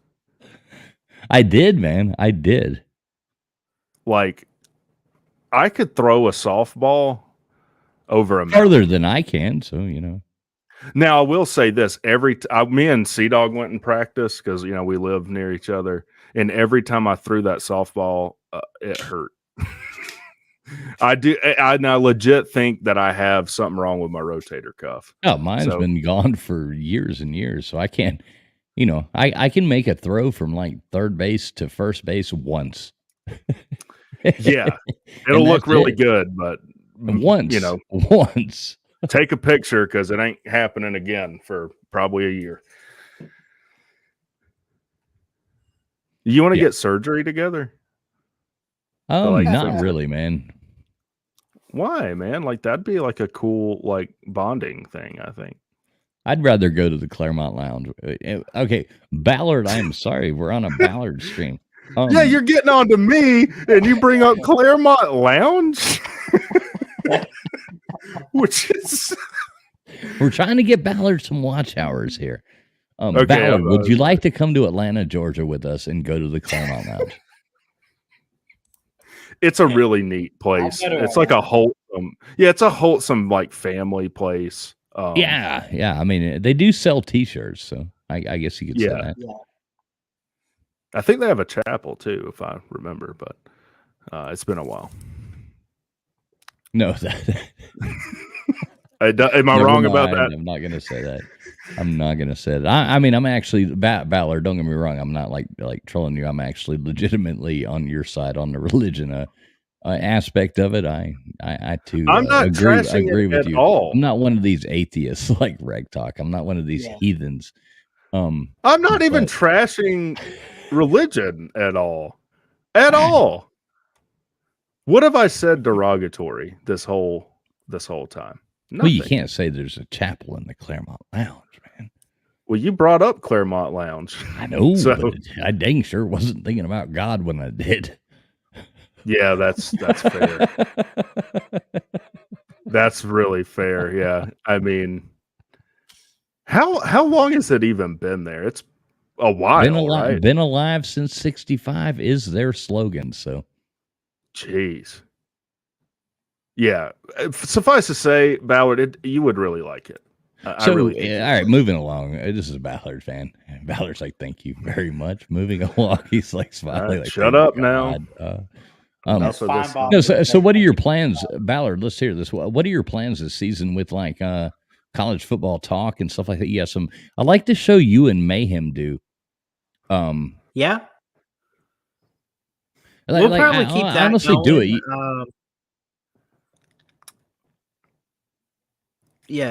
We'll probably keep that going, but I know Chess and I want to bring back the Unprofessional Sports Show too. So, as far as my personal streaming schedule, like by myself, I don't know. We'll see, but I like the schedule I've set up for the off season so far. So. No, it's been cool, and I enjoy the show that you and Mayhem do as well. You guys actually, surprisingly enough, which I don't mean this like I'm not dissing when I say it, but surprisingly enough, the two of you actually like put on an entertaining show. I enjoy it. You know me. You see me every time you go live on Touchdown Tuesdays and stuff like that. You see me coming in there, right? Yeah, I mean, absolutely. I mean, I always tune in. I enjoy it. It's to me, it's good content. I enjoy it. So good job. Keep it going. Thank you. Thanks. S tier content for sure. No, it's fun stuff, man. Yeah. I like seeing people try to do something. Like I commend anybody for just trying to do something. There's so many lazy people in this world. Just the fact that you're trying to do it, and that's why you've got 1,000 subscribers now on YouTube, is just the fact that you haven't let up. You've gone and persisted, and you know, now here you are. But you know, big congrats to you. I'm proud to call you my friend. 100%. Thank And a lot you. of people You as well, like to man. talk trash, but like doing YouTube is not easy. I think like unless you do it, you don't really understand that. Like it is not easy to get 1,000 subscribers like Ballard did. 100%. No, getting 1,000 subscribers on any social media platform is a feat, but YouTube is by far the hardest social media platform to grow on, because there is none of that like like Twitter or something like that. Like, okay, I just commented on here, and now you're reading this, and now people, oh boy, boom, boom, boom, boom, people connecting. YouTube people, until COVID happened, until like 2021. I mean, we didn't even, I had a YouTube channel under a funny name that I would just watch. It was like the Bar YouTube channel, and I would watch YouTube. I never hit I never hit thumbs up on a video. I appreciate it. I appreciate it, Nerd Stop. But if it took you 3 years to get to 50, I think you're doing something wrong, man. I'm sorry. Well, he must have been making Georgia Tech videos. Well, Nerd does like he doesn't do college football. He's in another thing. I've seen some videos Nerd does. Like, I'm a video game nerd, so I really like him. Like, yeah, and he's more on Twitch. Yeah, he's more on Twitch. But you know what? Taking shots at Georgia Tech. Hey, drop Nerd Stop. Drop Nerd Stop's link in there. I'll sub them up right now. I just subscribed to Nerd Stop. I'm gonna have to check that stuff out. Can you drop his link? Yeah, drop his link, Ballard. Heck yeah. I'll sub him up right now. Let's get Nerd Stop some more subscribers as well, man. Get up to 1,000. Yeah, that would be cool. Well, I played for the first time, which I haven't played anything since like an old Xbox, because I used to like to play NCAA till it burned up. And I went to my brother's house tonight, and he had one of those, what is it, a Switch or a Twitch? Yeah, Nintendo? Twitch, and we were playing Mario Kart. Like Twitch? It's a Switch, yeah. Well, whatever. I have no idea what it's called, a Twitch, a Switch, or something like that. That was pretty fun, but the controller was really little. I didn't like that. Yeah, you can get other controllers that are more for people with normal size hands. But no, like Mario Kart's a ton of fun to play. It was fun. I had a good time. I played 5 rounds. I actually came in last the first 3. Then I came in 7th, and then I came in 5th, I think, which was pretty, I was like, but I grew up, playing the old school Mario Kart. So, all right, I am subbed up to Nerd Stop. He has Zelda videos, Kirby's Dream Land, Zelda. I like this. I'll check this out. He's that's all Nintendo stuff. He's, from what I can tell, big Nintendo Pokemon. Alan says I look like I shop at Target. I actually don't. Not because I wouldn't. Target is like somewhere your wife takes you to shop. I feel like. Yeah, it's like way overpriced for what you're getting. Target is D tier shopping experience, in my opinion. And it's not because of why he's saying that either.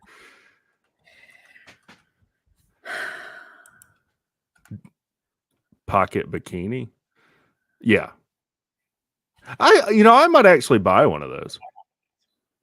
And just maybe I could do a review like Sleeta did certain reviews. I could review that. Fools, what do you think?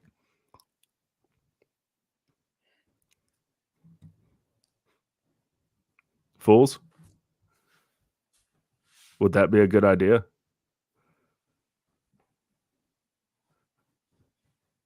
Did we lose him?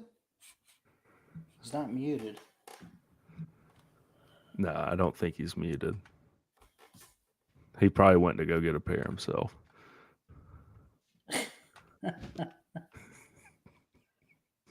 But yeah, I mean, that's just an idea I've been tossing around.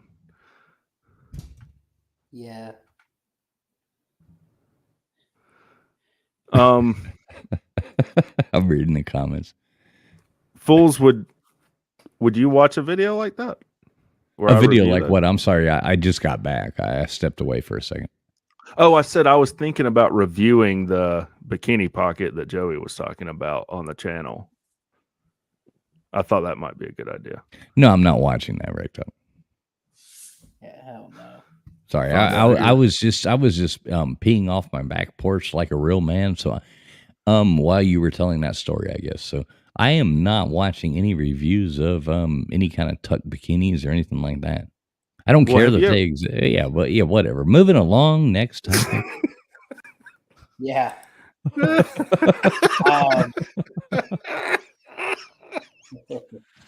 Man, it's been a fun night here on the stream, man, and it's almost 11 o'clock here.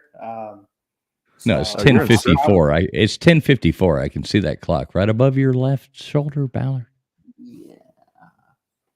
Yeah. What are those I things was- next? What are those things next to the clock, though? Oh, I've gotten those for like Alabama games and check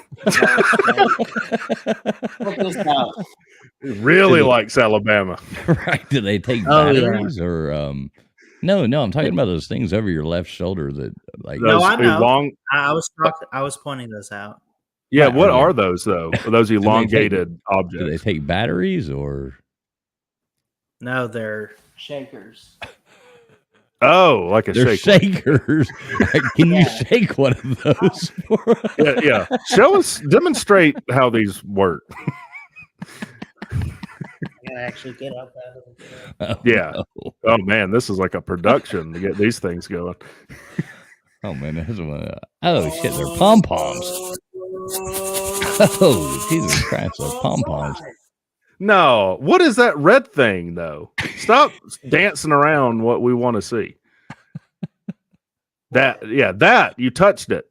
I think What they're is it? pom poms, dude. They're actually pom poms. Oh Well, they don't look like pom poms on a stream, though. I'll tell you that man, much. that's like a kaleidoscope I'm looking through or something. Things changing.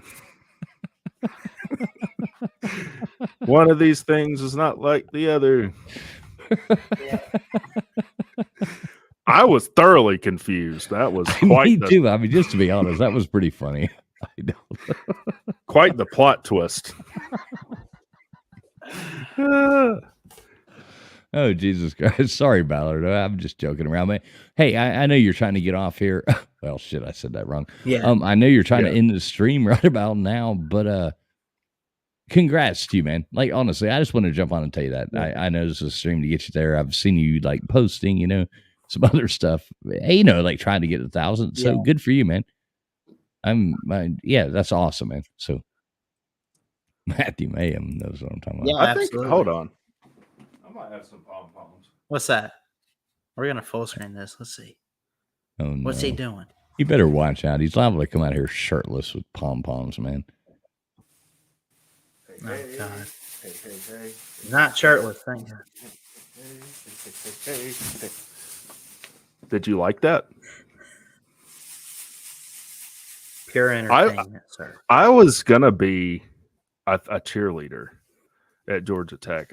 I was thinking about it, and I know what you're thinking. Like cheerleaders weird, right? But those male cheerleaders. No, I was thinking you probably would have looked better than 90% of the Georgia Tech cheerleaders I've ever seen. Well, yeah. The ratio is not great. I would have been top 10% probably. I don't know about the best. I feel like that's kind of arrogant to say, but definitely in the top 10.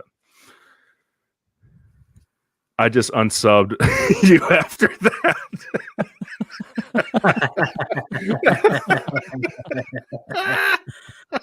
All right, Ballard. I love you. I love you, brother. God bless you, man. Congratulations on all your success here, man. That's really freaking cool, dude. And Thanks, congrats Traveler. to you. I'm gonna get out of here and let you wrap this show up. So, Yes, sir. All Thanks, right, bro. Ballard. Thank you. Congratulations. all right, see you, buddy. Thanks, Trek. All right. Thanks so much, everyone, for the 1,000 subscriber stream and just hitting 1,000, man. I knew I could do it. I knew we could do it, and we were working on it. The road to 1K is officially over. The road to 2K starts now, and you're gonna get the watch hours up. We're gonna get monetized and maybe get all the super chats and everything and super stickers and send those in. And yeah, I look forward to it. It's been a fun show. I love you guys. I gotta thank God more than anything, man. He's put me on this earth for a purpose. He's got a plan for my life. This is just part of it. I don't know what he wants to do with this channel. I don't know what he wants to do with me. It might not be sports, but I know what I have a passion for. I know that I have hobbies and interests, and I'm going to keep pursuing that unless God calls me to something else. And yeah, I love all you guys, and I can't thank you man, can't thank you all enough. And it's been great. I have so much support, so much love, and I love and appreciate each and every one of you out there. Thanks so much. We'll get some more college football previews out this off season. Don't forget conference week next week. Be here. You don't want to miss it. I love you guys. Jesus loves you. Please like, comment, and subscribe right here to Ballard Sports Media for more sports content. And until next time, folks, Ballard Sports Media, checking out. Good night, everybody. Peace. Love y'all.